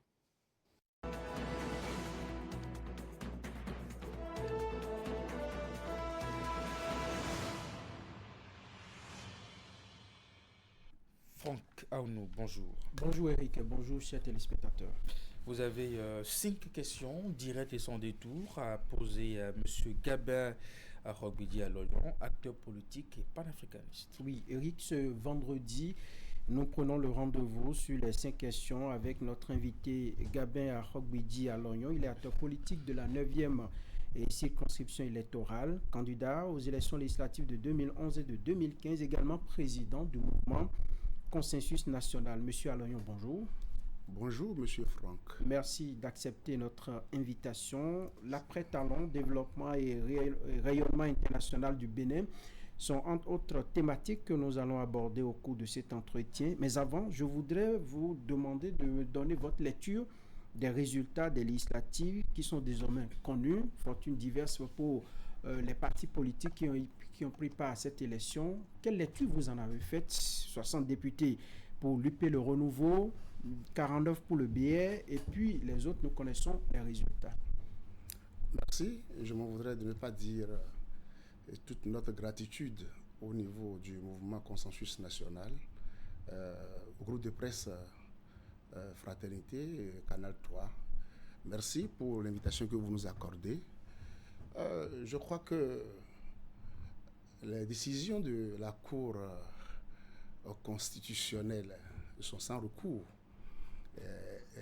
La loi est dite, la décision elle est prise, le peuple a pris acte. Mais cela ne dédouane pas de formuler des avis sur la base des constats factuels du terrain. Voyons-nous ensemble que si on prend 100 Béninois, 63 Béninois ont dit qu'ils ne sont pas intéressés. Donc le taux de participation s'établit autour de 36%. Il y a problème. Il faut reconnaître cela, qu'il y a problème. Et ni les responsables de nos instances institutionnelles, ni le peuple, ni les acteurs politiques, nous devons en être fiers. En 2015, 2025, il y a 10 ans, lorsque vous regardez un peu la configuration de l'actuel Parlement, vous allez vous rendre compte que c'est pratiquement les mêmes qui étaient là en 2015, de la première circonscription électorale, en passant par la 8e, la 7e, la 9e, 12e, jusqu'au 24e, c'est les mêmes qui étaient là. Voilà. Cela pose un problème, parce qu'il faut aller à la formation. Si vous travaillez tout le temps, et qu'il n'y a pas une succession de qualité. Mais dans cette législature qui va être installée, on a vu quand même de nouvelles têtes, du sang neuf qui va être introduit. Le plus jeune député, je crois, dans la trentaine. Nous avons vu dans les autres circonscriptions électorales, même les têtes de liste, il y a de nouvelles têtes. Vous avez des gens qui étaient députés depuis l'ère du président Kérékou. On ne peut pas remplacer tout le monde d'un coup, non? Lorsque la fonction parlementaire devient un métier, c'est un drame. C'est un drame. Il ne faut pas aller à ça. Il faut apprendre à passer la main et à bonne date. Pour des raisons d'éthique et de morale politique, nous n'allons pas indexer. D'abord, le temps ne s'y prête pas et on n'a pas suffisamment de temps. Si vous en convenez et que le temps le permet, on pourrait faire un décryptage complet.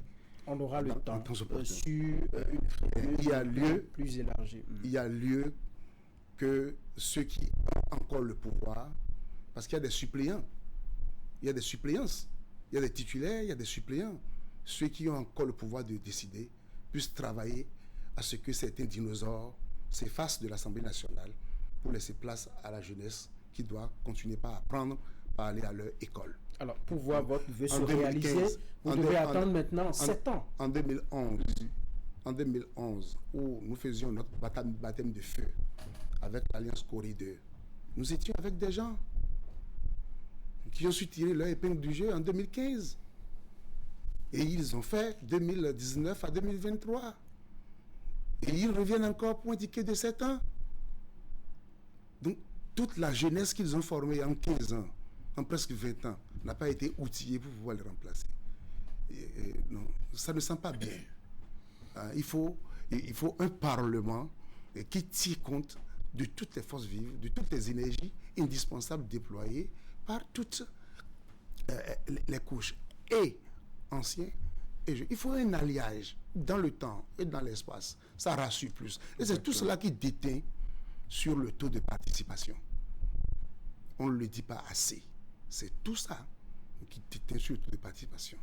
D'accord, on vous aura compris sur la question. Comme je le disais, vous devez attendre maintenant 7 ans pour voir votre vœu Nous ne sommes pas Dieu. Se réaliser. Nous ne sommes pas Dieu. Le mandat que la loi a consacré, c'est 7 ans. Alors, le Bénin a connu d'importantes réformes institutionnelles ces dernières années. Selon vous, quel est le défi majeur pour garantir une alternance pacifique tout en préservant l'unité nationale, surtout lorsque nous voyons les menaces sécuritaires régionales qui pèsent sur nos pays? C'est le défi de la paix. C'est le défi, comme vous l'avez dit, de la recherche quotidienne de la stabilité politique. C'est le défi de maintien de notre vivre ensemble, de notre cohésion sociale. Le Bénin est un et indivisible, proclamé par la loi fondamentale, déjà dans son préambule. Donc nous autres, au niveau du consensus national, nous sommes restés très distants de ces gothas politiques, notamment encore à partir de 2021, où le chef de l'État a été réélu. Parce que ces gothas politiques qui sont plus opérationnels ne sont pas des cadres d'expression de la pensée, de la réflexion politique. Il n'y a pas que des gens qui ne donnent pas de bons conseils, tout tel que vous le dites. Non, si vous voulez faire passer l'idéal auquel vous avez pensé, d'accord, ce n'est pas tous les cadres qui vous permettent, tous les cadres, les creusets, je dis, hein, les creusets qui vous permettent de vous exprimer comme vous le souhaitez. C'est ça qui fait l'équilibre de la société. Alors, non? Il y en a de très bons, de moins bons, c'est pour vous dire quoi, de mauvais. Le défi en 2026, c'est le défi du retour au pays des exilés politiques. C'est le défi de la libération des détenus politiques. Quelqu'un comme professeur Aïvo ne peut pas être dans ce cachot et nous allons prétendre que nous voulons élire un nouveau chef d'État. Alors, c'est un dossier tranché par la justice. Écoutez, mais nous devons opiner. Nous ne remettons pas encore. Nous sommes des légalistes. Nous sommes des légalistes. Et si nous voulons travailler pour la paix, accepter les contributions. Oui, mais pas de la critique. C'est également accepter les décisions de la justice. La justice a prononcé des peines. Le premier des magistrats, c'est le président de la République. Oui. Il est le premier des militaires. Il est le premier des diplomates. Notre constitution a tellement, ou nos tests fondamentaux, depuis 1998 ont tellement donné de force à l'institution exécutive où pour la paix, le chef de l'État dispose de toutes les cartes. Ouais. En 2015-2016, vous prenez 100 personnes, vous prenez 100 Béninois, c'est 24 personnes qui croyaient en le nouveau départ. 23 personnes ont cru en USL à travers le président Sébastien Adjavon. Ce n'est pas négligeable. À cela s'ajoute 8% d'ailleurs et 5% d'ailleurs.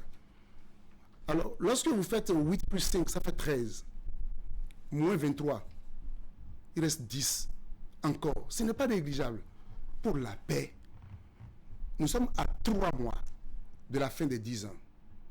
Il est nécessaire. Vous pensez que le chef de l'État peut encore agir? Ah, mais encore que nous avons le mois sacré de février, qui est notre mois du consensus national, notre mois des assises nationales. Il peut tout, au nom du Dieu et des mains de nos ancêtres, et de la force que les tests lui donnent. D'accord. Beaucoup de choses ont été faites de façon assez positive, mais vous n'allez jamais faire le bonheur d'un peuple sans son consentement. Allez, la deuxième question pour vous. Le modèle de développement actuel repose sur les grands chantiers d'infrastructures et une transformation de l'économie dans plusieurs domaines. Agriculture, nous avons la GDIZ qui force l'admiration. Ma question pour vous, elle est celle-ci. Comment assurer un peu la pérennité de ces acquis après 2026 tout en rendant la croissance plus inclusive et pour les couches les plus vulnérables, M. Aloyon? Merci. Les réformes, tout naturellement, doivent survivre aux hommes et au régime. De génération en génération, nous allons nous atteler à meubler notre vivre ensemble, notre mieux-être. Alors, cela passe par la qualité de la formation que l'on donne à la jeunesse, par l'emploi que l'on crée, la confiance que l'on investit dans les administrations publiques, qui doivent être nourricières non seulement des usagers, mais également des praticiens. Si vous vous levez du matin, vous quittez, par exemple, je prends par exemple Porto Novo, la plupart de nos aînés, de nos collègues de la capitale politique, rentrent toujours à la maison, toujours sur Porto Novo. Ils viennent, matin, ils repartent. Ils ont cette nostalgie qui est très belle. Si vous quittez là-bas pour venir travailler à Cotonou, et que vous n'êtes pas sûr que vous avez le carburant qui va vous permettre de retourner, vous n'avez pas le cœur pour travailler. C'est pour ça que nous parlons de l'approche qui doit être à la fois nourricier et des usagers, mais également des praticiens. Donc il faut que nos régimes fassent confiance à l'administration. L'administration est le bras armé. Le poisson pourrit par la tête. Si au temps d'un président A, l'administration n'a pas donné des résultats, au temps d'un président B qui le veut, l'administration donnera des résultats. Je connais un ministre, un aîné, un grand de ce pays. De ministère en ministère, il change rarement ses collaborateurs. Mais il a toujours du résultat. Que tout le monde salue, partout où il passe. Ça veut dire que lorsque la tête se décide à imprimer son rythme pour le mieux-être des citoyens qui ont investi leur souveraineté, du peuple qui a donné sa souveraineté au premier homme, cela est possible. Il n'y a pas d'administration qui... Parce que servir l'État est un engagement. C'est ça. Tout le monde n'est pas appelé, n'est pas formé pour servir l'État. Et s'employer également, d'accord, à exercer à son propre compte également est une autre option. Voyez-vous. Donc, servir l'État, cela s'apprend, cela s'acquiert. C'est un engagement. Voilà, il y a des engagements décennaux, il y a des engagements quinquennaux, il y a des engagements triennaux que l'on prend.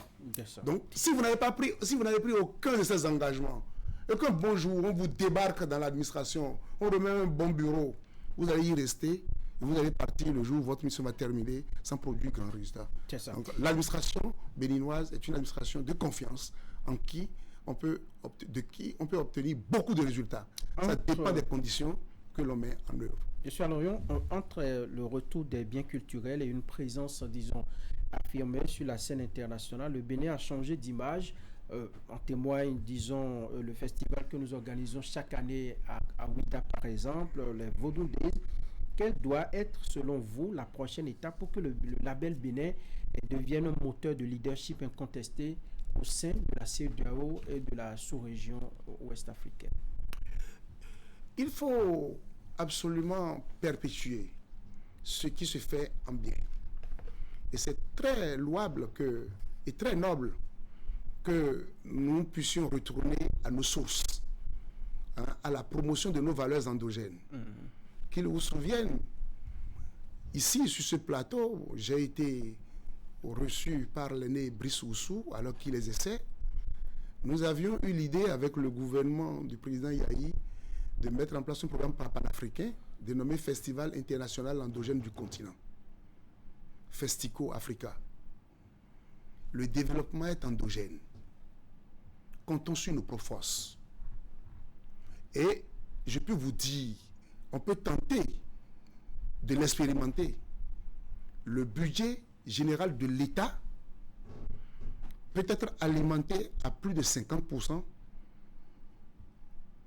chaque année si nous mettons réellement à contribution toutes nos énergies, tout notre intellect pour faire de nos valeurs touristiques, de nos valeurs culturelles, de nos valeurs ancestrales, un moteur, un levier du développement économique de notre pays. Il suffit d'y mettre un certain dispositif sécuritaire, de faire en sorte que tout soit rentable, que ce soit une chaîne de valeur qui soit créée. Nous n'avons pas besoin d'une politique de m'étendue, a fortiori, avant de combler les déficits budgétaires que nous avons de gestion en gestion. Ce qui se fait est parfait. Ce n'est pas mal, mais nous pouvons encore beaucoup si nous y croyons. Vous pensez à quoi? Un exemple concret? Un exemple concret, vous l'avez dit, c'est le Vodou Days. Il n'y a pas ça. À part ça, il faut continuer. Il faut dépolariser. Ce qui est fait à Ouida pourrait être fait dans d'autres zones également. Il y a le festival de Porto Novo que nous avons aussi vu, mais progressivement à l'intérieur, en passant par les grands palais royaux d'Abomey, en allant vers le septentrion, nous venons de prendre, le gouvernement vient de faire prendre par l'Assemblée nationale une loi sur les chefferies traditionnelles. Ça ne doit pas s'arrêter là. Il doit y avoir des cadres de concertation, de réunion, de promotion de notre patrimoine qui passe par ce canal en mettant à contribution, par exemple, des instances internationales qui sont investies en la matière, telles que l'UNESCO, l'Organisation des Nations Unies pour l'éducation, la science et la culture. En ce qui concerne les instances multilatérales, vous avez évoqué l'Union africaine, vous avez évoqué la CEDEAO. Ce sont des instances multilatérales du point de vue diplomatique et consulaire, dont l'action consiste surtout en des prises de position qualitatives. Quelles sont les positions que le Bénin prend? Sur combien de positions diplomatiques portant sur la paix, portant sur la sécurité, portant sur la promotion de l'Afrique, portant les valeurs africaines, notre développement vu du point de vue endogène. C'est de cela il est question. Et je crois qu'il y a suffisamment de cadres bien formés, tapis dans l'ordre des ministères, que ce soit au ministère de la Culture, que ce soit au ministère des Enseignements maternels et primaires, qui assure le lead des interventions, par exemple au niveau de l'UNESCO, pour mettre tout ça dans une bonne boucle politique, diplomatique, scientifique, économique et culturelle pour que le pays tire son épingle du jeu. Mais comment maintenir ce rythme après, par exemple, Patrice Talon? Il y a un impératif. Le pays a besoin de la contribution de tous ses fils. Nous vous assurons, pour la paix, ce sont les assises nationales. Ce sont les assises nationales. Son Excellence Patrice Talon demeure président. Si c'est en 2027, on veut faire les assises. Souvenez-vous, en 89-90, lorsque nous avons eu un problème politique, nous étions encore élèves. C'est le président Kérékou lui-même qui a convoqué son assise. Et nous avons retrouvé, le pays a retrouvé la paix, la voie de la paix, de la relance économique, avec le concours de tous les acteurs. Nous allons nous asseoir, nous parler, nous pardonner, nous accepter, laisser les rétroviseurs et regarder le futur. Nous qui sommes devant vous, si votre pays fait de vous plus ou moins un champion, notre pays nous a tout donné. Nous aujourd'hui, au niveau des aéroports internationaux, nous passons avec beaucoup de facilité. Parce que le pays nous a permis de nous faire élire à la tête de la Confédération africaine des associations et clubs pour l'UNESCO, qui accorde des privilèges diplomatiques et consulaires. Et nous passons avec beaucoup de facilité. Si mon pays me permet cela, c'est parce qu'il y a des conditions de paix dans lesquelles nous nageons. En conséquence, nous ne pouvons pas faire des contributions de manière à améliorer la gouvernance. Ce sont les assises nationales. Il ne sert à rien de courir. Il faut partir à point. Les esprits qui s'échauffent, les esprits qui s'excitent, je nous en prie, qu'on s'apaise, qu'on s'asseye. Regardez aujourd'hui, oui, très rapidement, de façon historique, 35 ans d'exercice du pouvoir démocratique. Nous avons vu les mutins un bon matin à la SRTB. C'est historique. Nous voyons ça dans la sous-région, un peu partout. Une première alerte, une deuxième alerte, 36% de taux de participation. Non, il y a un candidat d'un des duos dont la résidence administrative est assistée en permanence par un engin militaire aujourd'hui.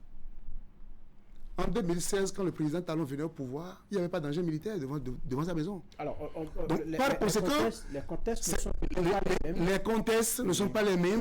Vous avez évoqué le cas de Mathieu Kérékou,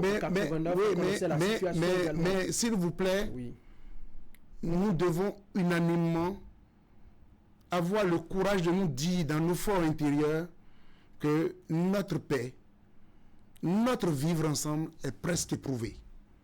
Et en conséquence, nous devons nous asseoir ensemble pour nous parler, pour redéfinir les prochaines lignes. D'accord. Dernière question, M. Aloyon. Si vous devrez définir un peu le visage du Bénin en 2030, quel serait votre avis, à votre avis, disons, la priorité absolue que le prochain leadership devrait porter dès les premiers jours de son mandat pour garantir un rayonnement durable? Étant entendu que vous avez insisté longuement sur la paix, le vivre ensemble, que doit-il faire autre? C'est la même condition. S'il y a un livre à écrire, le mot paix reviendra là-dedans 10 000 fois. Le mot concorde nationale, le mot unité nationale. Asseyons-nous dans notre beau palais des congrès. Nous sommes prêts à contribuer par la position d'un document. C'est de ça il s'agit. Et je vais vous dire, je vais vous faire un genre de prophétie. Que cela se réalise aujourd'hui, ou demain, ou après-demain, soyez sûrs, il y aura des élections anticipées. Il y aura des élections anticipées par rapport à ce Parlement en cours d'installation. C'est pour la paix. Ce n'est pas contre quelqu'un. Et le seul qui a les manettes aujourd'hui, devant Dieu, devant les hommes, les mains de nos ancêtres, c'est le président Patrice Talon. Et Dieu l'aidera à choisir la bonne voie, à nouveau, pour notre pays. Tout ce qui est fait. Regardez, vous prenez Ouida, l'arène culturelle. Mais c'est beau. Mais c'est parce c'est parce que nous sommes en paix. Il ne reste que 3 mois pour les 10 ans. Nous ne perdons rien. Ça n'enlève pas le N qui est à la fin du nom Aloyon. Ça n'enlève pas le Y qui est à la fin du nom Happy. La seule condition pour assurer une pérennité. Il ne sert à rien de transmettre le pouvoir dans un contexte de putréfaction politique. Non, nous ne sommes pas encore là, monsieur. Alors, vous en rajoutez un peu. Mais ce que je vous dis, écoutez, c'est ça. Je vous relance. Non, c'est ça notre pays. Non, est-ce que vous permettez que non, je vous relance? Oui, vous allez me relancer, c'est ça notre pays. Oui, tout le monde veut être décès. Tout le monde veut qu'on l'appelle honorable. C'est bien qu'on aspire à tout le monde veut qu'on l'appelle ministre. Oui, tout le monde veut qu'on l'appelle ministre. Quand on vous appelle ministre là, tout le pays mange bien, tout le pays dort bien. Ce n'est pas de ça il s'agit. C'est ce que vous voulez dire, ce sont d'être hypocrite. Lorsqu'il s'agit du substratum, de l'essentiel qui unit nos âmes, c'est notre pays. Personne n'a péché. Aucun acteur politique n'a péché. Mais il est urgent que nous nous donnons l'occasion de nous asseoir avec ceux qui sont à l'extérieur, les dénotés, avec ceux qui sont détenus. C'est le seul qui peut décider. Et nous invitons très respectueusement toutes nos chefferies traditionnelles officiellement reconnues à s'investir dans ce rôle pour la paix et le maintien de notre vivre ensemble. Le Bénin en a besoin. Les élèves dont on a parlé ici, au lycée, vous êtes un parti. C'est fini déjà. Les élèves dont on a parlé tout à l'heure, au lycée Béji, c'est de leur avenir il s'agit. Bien sûr. Au CEG Ubekoutou Koumaga, à Parakou, C'est de leur avenir il s'agit. Il ne sert à rien. Nous avons déjà eu le pain. Et même peut-être le beurre. Allez, si je dois vous résumer, il faut consolider l'unité nationale, il faut cultiver au quotidien la paix et œuvrer pour que les acquis que nous avons eu au cours de ces 10 dernières années soient pérennisés dans un climat de convivialité, de vivre ensemble. Éric Guédenon. Et le président Talon sera salué en triomphe. Voilà. Merci à vous. Merci à vous d'être passé sur ce plateau pour opiner sur l'actualité nationale. Merci de nous avoir invités aussi. Merci à vous. Nous sommes disposés sur d'autres panels à échanger toujours avec vous. On verra bien.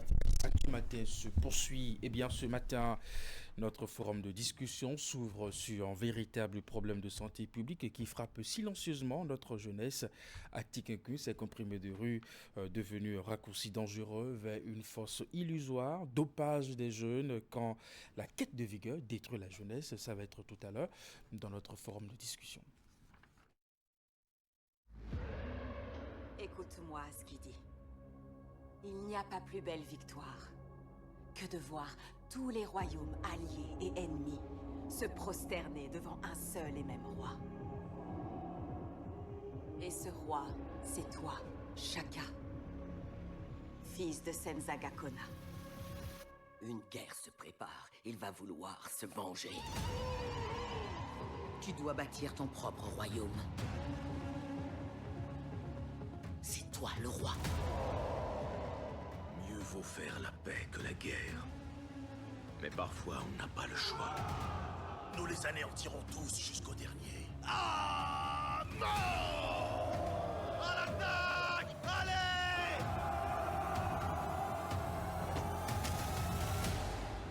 Maintenant, c'est moi qui donne les ordres. Votre série Canal Plus originale inédite Shaka Ilembe saison 2, tous les jeudis à 20h30 GMT sur Canal Plus Magic.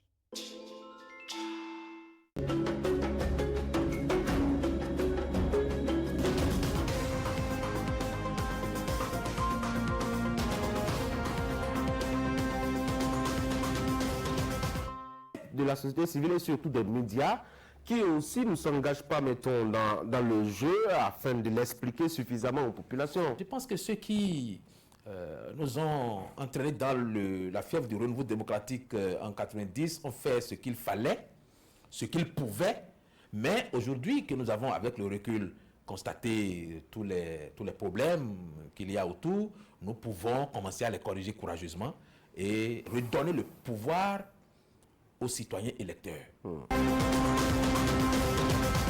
Il faudra aussi montrer l'exemple. Et on n'a pas l'impression que nos aînés nous aident beaucoup. Ils ne nous aident pas parce qu'ils ne peuvent pas faire autrement. Ceux qui s'opposent à un gouvernement ne s'opposent pas à ce gouvernement-là forcément parce que le pays recule. Ils s'opposent à ce gouvernement-là peut-être parce qu'on leur demande de le faire. Il y a des télécommandes qui disent ce président-là, il faut l'arrêter.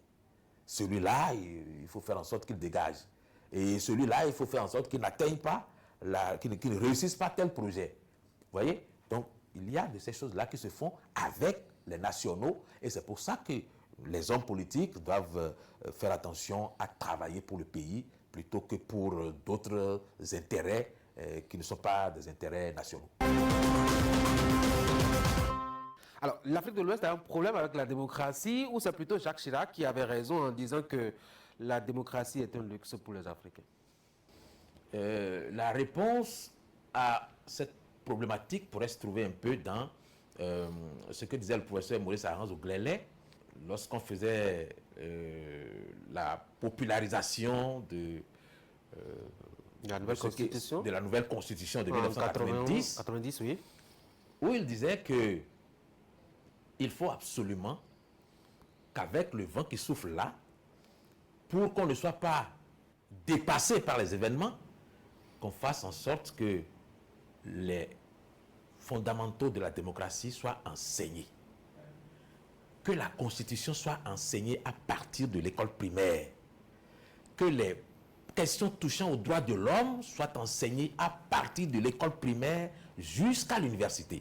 De façon à ce que le citoyen ait l'élévation mentale nécessaire pour comprendre au fur et à mesure que les tests qui ont été désormais adoptés appellent de la part du citoyen un certain comportement.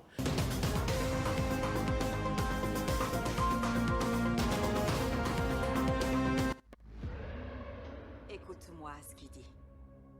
Il n'y a pas plus belle victoire que de voir tous les royaumes alliés et ennemis se prosterner devant un seul et même roi. Et ce roi, c'est toi, Shaka, fils de Senzaga Kona. Une guerre se prépare. Il va vouloir se venger. Tu dois bâtir ton propre royaume. C'est toi le roi.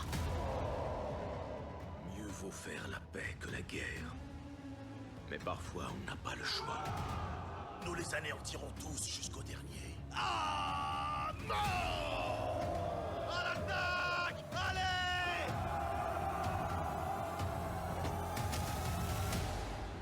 Maintenant, c'est moi qui donne les ordres.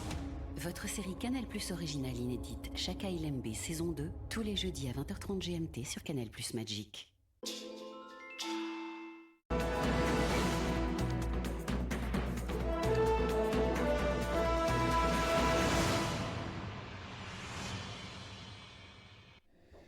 Retour sur le plateau d'Actu Matin dans notre forum de discussion. Esther Tofa, bonjour. Bonjour Eric. Merci de rayonner ce plateau de votre présence, comme ce fut le cas avec Florence Bossa hier. Ulrich Chigaba, bonjour. Bonjour Eric. Je finis avec Franck Aounou. Notre thème de ce matin, dopage des jeunes, quand la quête de vigueur détruit la jeunesse. Pourquoi de plus en plus de jeunes mettent leur santé, voire leur vie en péril? On en parle tout à l'heure. Franck Aounou, je reste avec vous. Comment ces comprimés de la rue ont-ils réussi à s'imposer dans l'imaginaire de la jeunesse comme source de force et de performance? Alors, comment je ne saurais le dire exactement. Le constat que nous faisons aujourd'hui, c'est qu'ils sont convaincus que, voilà. Oui, que leur avenir passe par là, que pour avoir l'énergie tout au long d'une journée, il faut se doper. C'est un mélange, mon Dieu, qu'on n'a jamais, qu'un être humain ne devrait jamais prendre. C'est-à-dire que c'est des comprimés qui sont achetés hors du circuit légal, c'est-à-dire pas dans les pharmacies, dans la rue, les comprimés qui viennent généralement du Nigeria. Et s'ils en prenaient même un seul, ça pourrait se comprendre. Il faut un mélange. Soit on prend de tramadol, on ajoute ça à des décoctions, ou bien on prend d'autres comprimés, c'est 2-3 comprimés. Et de plus en plus, ils appellent même ça caillou, c'est-à-dire que quand vous prenez, c'est assez dur et ça peut vous traîner. C'est en quelque sorte le fait que c'est des jeunes qui ne veulent pas, par exemple, avoir une hygiène de vie, dormir tôt, se réveiller, aller au boulot. Il y a également que certains pensent qu'en le prenant, ils luttent contre les petits problèmes de la vie, les soucis que nous avons, comment manger toute une journée. Et puis, à la quête de la vigueur sexuelle. Parce que pour eux, lorsque vous arrivez à décrocher un rendez-vous avec une jeune fille du quartier, où vous faites 10 mois, 7 mois avant de toucher le cœur d'une fille, il faut lui montrer que vous êtes vigoureux sexuellement. Il faut lui montrer que vous êtes un champion au lit. Et donc, on va faire recours à ces comprimés-là pour essayer de tenir sur le lit. Parce que eux-mêmes, longtemps, pendant longtemps, ils ont consommé de l'alcool qui a affaibli, disons, leurs reins, qui a affaibli leur foie, qui a affaibli tout ce qu'ils ont comme arsenal en bas. Et donc, pour se renforcer, ils pensent qu'il faut aller là-bas. Alors que, lorsque vous êtes dans de tels problèmes, la solution, c'est d'aller à l'hôpital. Donc, c'est ce qui fait que beaucoup font recours aujourd'hui à ces comprimés qu'ils mélangent sans en connaître même la dose. Ils ne lisent aucune notice. D'ailleurs, il n'y en a pas sur les plaquettes de ces comprimés. Et c'est que ça ne se vend pas comme à la pharmacie. Vous avez les étagères, vous avez le nom des produits. Aujourd'hui, ça se vend sur la base d'un code. Et les dames ou les... Parce que c'est interdit. C'est interdit, ce n'est pas recommandé. Alors, Ulrich Gaba, on essaie de voir les motivations qui pourraient pousser les jeunes à la consommation de ces produits. Est-ce que vous comprenez quelque chose à cela? Le premier aspect qu'il faut prendre en compte, c'est l'effet mode, l'effet suivisme. Vous voyez, les jeunes de plus en plus, qu'est-ce qu'ils font? Ils veulent des choses extraordinaires, des choses qui peuvent véritablement leur donner l'impression de planer. Malheureusement, on ne plane pas partout. Les conséquences, vous le voyez déjà. Il y a beaucoup de jeunes aujourd'hui qui déambulent. Il y a beaucoup de jeunes aujourd'hui qui planent au-delà de ces médicaments. Vous savez, C'est parti des enfants de la rue. On a beaucoup remarqué, on a fait des investigations dans ce sens-là. C'est beaucoup plus par des enfants de la rue qui, de temps en temps, prenaient de ces produits. Et les conducteurs, surtout les conducteurs de gros porteurs, ont été les porte-flambeaux de ces produits-là. Ils les consommaient pour pouvoir faire de longs trajets. Parce que selon eux, en éveil, oui, rester en éveil et être performant pour pouvoir conduire. Donc, pendant longtemps, ils l'ont utilisé. Les chauffeurs l'utilisent, on le sait très bien, les conducteurs de véhicules, les taximans, ils le font pour pouvoir faire plusieurs voyages à la fois. Parce qu'ils estiment qu'un seul voyage est éprouvant. Donc, quand ils prennent ces produits-là, ils arrivent à être endurants. De plus en plus, l'effet mode a pris maintenant la relève. Au lieu que ce soit pour l'endurance, le travail, activités physiques. de plus en plus maintenant, c'est devenu une addiction pour les jeunes. Et les jeunes, vous les voyez dans les bars, ainsi de suite, dans les bistrots, et quand ils finissent, qu'est-ce qu'ils font? Ils ont même des noms pour ces produits-là. Franck a sorti un nom, Caillou, il y a Tank, il y a Para, il y a ainsi de suite, il y a beaucoup de noms qu'ils ont. Et ce sont des noms codés en réalité. À travers ces noms, ceux qui sont déjà dans le réseau savent que c'est tel produit. Et souvent, c'est de petits comprimés qu'ils partagent. Et cela appelle justement le gouvernement à interpeller le gouvernement sur le niveau, parce que ce sont des produits, a priori, qui ne sont pas en pharmacie. Mais dans le marché noir, ils ont souvent ces produits-là. Mais qu'est-ce que nous constatons? Ceux qui vendent ces produits sont au nez et à la barbe des forces de sécurité publique. Et vous allez constater que même les étudiants, de parfaits vecteurs de ces genres de produits, ils conduisent 24 heures sur 24, ils ne sont jamais fatigués, mais à la fin, c'est pour mettre le client sous un camion et autres, ça, on ne le souhaite pas. Malheureusement, c'est le cas. C'est pour faire comprendre que ces produits sont là, sur le marché, et sont connus par certaines personnes. J'ai discuté avec des agents de la police républicaine qui m'ont donné même certains noms parce qu'ils sont au courant de ce genre de choses. Mais pourquoi on ne sanctionne pas? Pourquoi on ne réprime pas? Parce qu'au-delà de tout, cet effet mode qui est en train de jouer contre la jeunesse fera décimer la jeunesse. Et est-ce que nous voulons un fer de lance pour la société ou un fer de rabais pour la société? C'est la question que nous devons nous poser. Estétopha, pour vous qui êtes dans le domaine de la santé, justement, puisque vous y consacrez beaucoup de reportages, Ulrich a évoqué un phénomène de mode. Est-ce que c'est seulement ça où nous avons en face de nous un problème de santé publique sous-estimé par la société? Oui, un phénomène de mode qui devient un réel problème de santé publique parce que, il faut le dire, les jeunes s'adonnent plus à ça ces derniers temps. On voit un jeune avec une bouteille de bissap en main, mais ce n'est pas de bissap en réalité. Il faut dire que moi, j'ai grandi dans un quartier où il y en a beaucoup de ces genres de personnes. J'ai grandi en plein cœur du marché d'Antokpa, donc j'en vois beaucoup. Ils prennent du bissap, du jus de citron, mais ils mettent en réalité ces comprimés dedans pour diluer et pour faire croire que c'est du bissap simple qu'ils sont en train de prendre. Mais en réalité, ce n'est pas cela. C'est la tique cuit là. Exactement. Donc, vous les voyez toute la journée en train de travailler, en train de fournir des efforts. Ils ne sont jamais fatigués. On se demande qu'est-ce qu'ils prennent. Mais quand le comprimé finit de faire effet, ils sont complètement fatigués. Ils ne peuvent plus rien faire. Ils dorment, mais on se demande s'ils vont se réveiller un jour.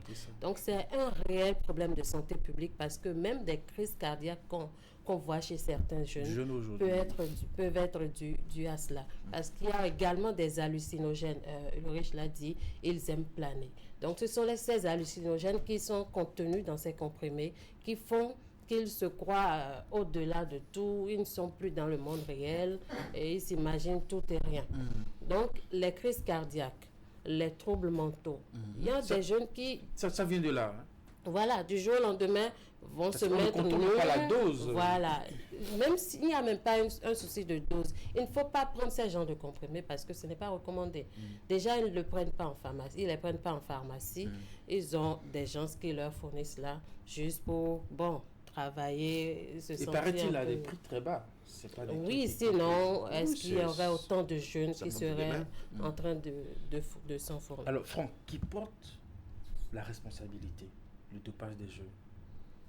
Je dirais que c'est toute la société, parce que parmi les causes, les raisons qui amènent ces jeunes à les prendre, c'est parfois pour gérer un peu le stress, pour se sentir hors des problèmes, pour rester dans un état second qui leur permet de ne pas subir un peu... D'effacer les soucis. D'effacer les soucis. Et lorsque vous regardez rien que ça, c'est que c'est du cercle familial jusqu'au niveau peut-être de l'État. Le cercle familial, parce que peut-être à un moment donné, le parent a démissionné, à un moment donné, on n'a pas fait ce qu'il faut pour qu'il aille bien à l'école, à un moment donné, les parents ont divorcé et l'enfant s'est retrouvé dans la rue, et à un moment donné, il a cherché du boulot, il n'en a pas eu, d'où j'indexe un peu la politique de l'État, où les jeunes n'ont pas été toujours pris en compte pour essayer d'exercer un métier. Donc pour moi, c'est toute la société. Et puis ceux qui vendent ça, ils savent bien, les dames qui vendent ça sous le couvert de médicaments, en tout cas de tisanes aux abords des routes, ceux qui vendent des cafés, ceux qui s'installent dans notre pays, qui vendent du café et qui ont ça quelque part caché, qui les sortent sur la base de code, ceux-là également sont impliqués.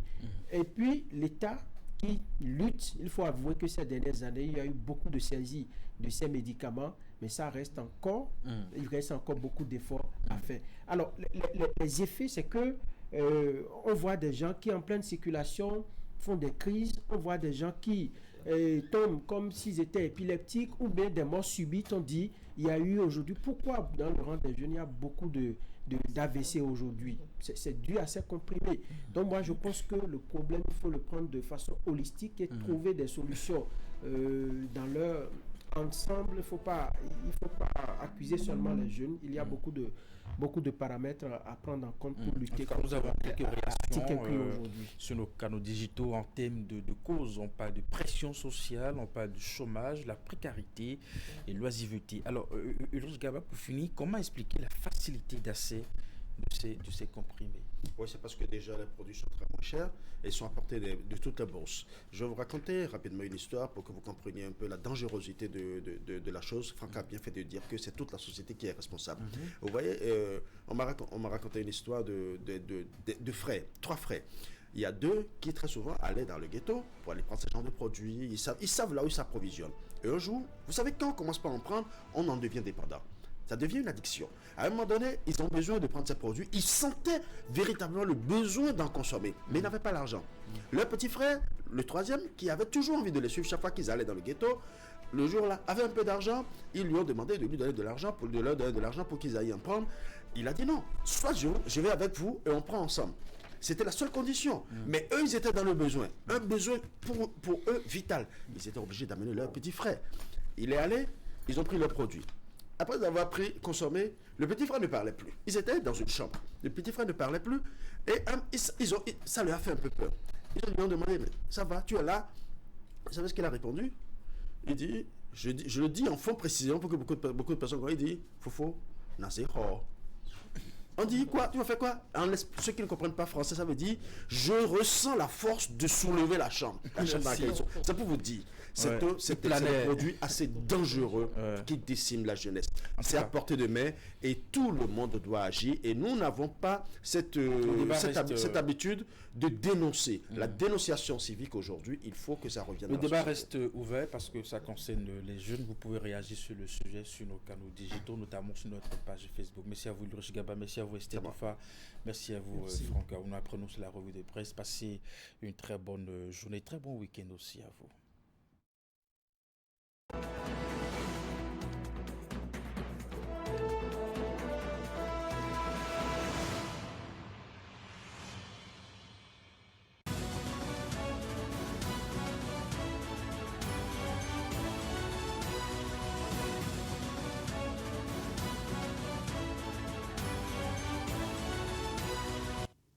À toutes et à tous, bonjour.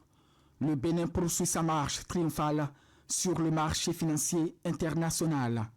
Le Télégramme informe que le pays devient le premier État africain à émettre un sukuk international inaugural de maturité 7 ans. D'un montant nominal de 500 millions de dollars US, le sukuk affiche un coupon en euros de 4,82% grâce à une opération concomitante de couverture de change dollar-euro portant sur la volonté affirmée du gouvernement de recourir à des instruments financiers innovants, de diversifier ses sources de financement et d'élargir sa base d'investisseurs. Ce sukuk ouvre ainsi la voie à de nouveaux financements dans l'univers de la finance islamique. La République du Bénin a également, poursuit le canard, procédé avec succès à la réouverture de son eurobond arrivant à échéance en 2038 pour l'intégralité du montant émis. Cette opération emblématique marque un renforcement stratégique des relations financières entre le Bénin et les pays du Golfe et s'inscrit dans sa stratégie de financement. Le Bénin écrit l'histoire et domine les émissions africaines, commente fièrement Libération, tandis que moins expressif, Bénin intelligent placarde à sa manchette, le Bénin réussit son entrée. Pendant ce temps, une place forte s'efface de la carte marchande de la ville de Cotonou. Selon un rapport dûment fait par Fraternité, le marché de friperie de Missebo a été démoli dans la soirée de ce jeudi 22 janvier 2026. Ceci sous les regards des populations, usagers et commerçants du lieu. Le quotidien indique que dans le cadre des mesures d'accompagnement mises en place par le gouvernement, l'Agence nationale de gestion des marchés ANAGEM a procédé vendredi 16 janvier 2026 à la remise officielle des clés des boutiques aux commerçants concernés dans le marché moderne de PK3 à Akpakpa. À en croire les précisions de l'autorité de régulation, près de 2200 commerçants et commerçantes, majoritairement issus des anciennes zones de friperie de Missebo et de Dantokpa, sont appelés à s'installer dans ce nouvel espace marchand moderne. Le marché de Missebo, c'est fini, s'exclame le Soleil Bénin Info. On reste sur l'échiquier commercial avec la presse du jour pour évoquer cette séance de sensibilisation des transporteurs sur la sortie frauduleuse du soja du territoire national organisée à Djougou jeudi 22 janvier 2026 par la Direction régionale des douanes et droits indirects à Takora, Donga. La rencontre vise à instaurer un cadre de dialogue constructif destiné à clarifier les rôles et responsabilités de chaque maillon de la chaîne en vue d'une campagne de commercialisation du soja apaisée et conformément à la réglementation en vigueur. Et pour finir, le matinal nous apprend qu'à la Criette, la comédienne béninoise Aurélie Guézo a été remise en liberté provisoire contre une caution d'1 million de francs CFA. Poursuivie dans une affaire de cybercriminalité, l'accusé a été présenté une nouvelle fois à la Cour jeudi 22 janvier 2026. À l'ouverture de l'audience, le juge a rappelé qu'en dehors d'avoir acheté une carte SIM à un homme en détention, des données à caractère cybercriminel ont été retrouvées dans son téléphone. Sur ce point, Aurélie Guézo a expliqué à la Cour que c'est son neveu qui utilise également son téléphone portable et qu'elle ne savait pas écrire en français. Le dossier a été renvoyé au jeudi 26 mars 2026, précise le Canard. Fin de la revue de presse de ce vendredi 23 janvier 2026.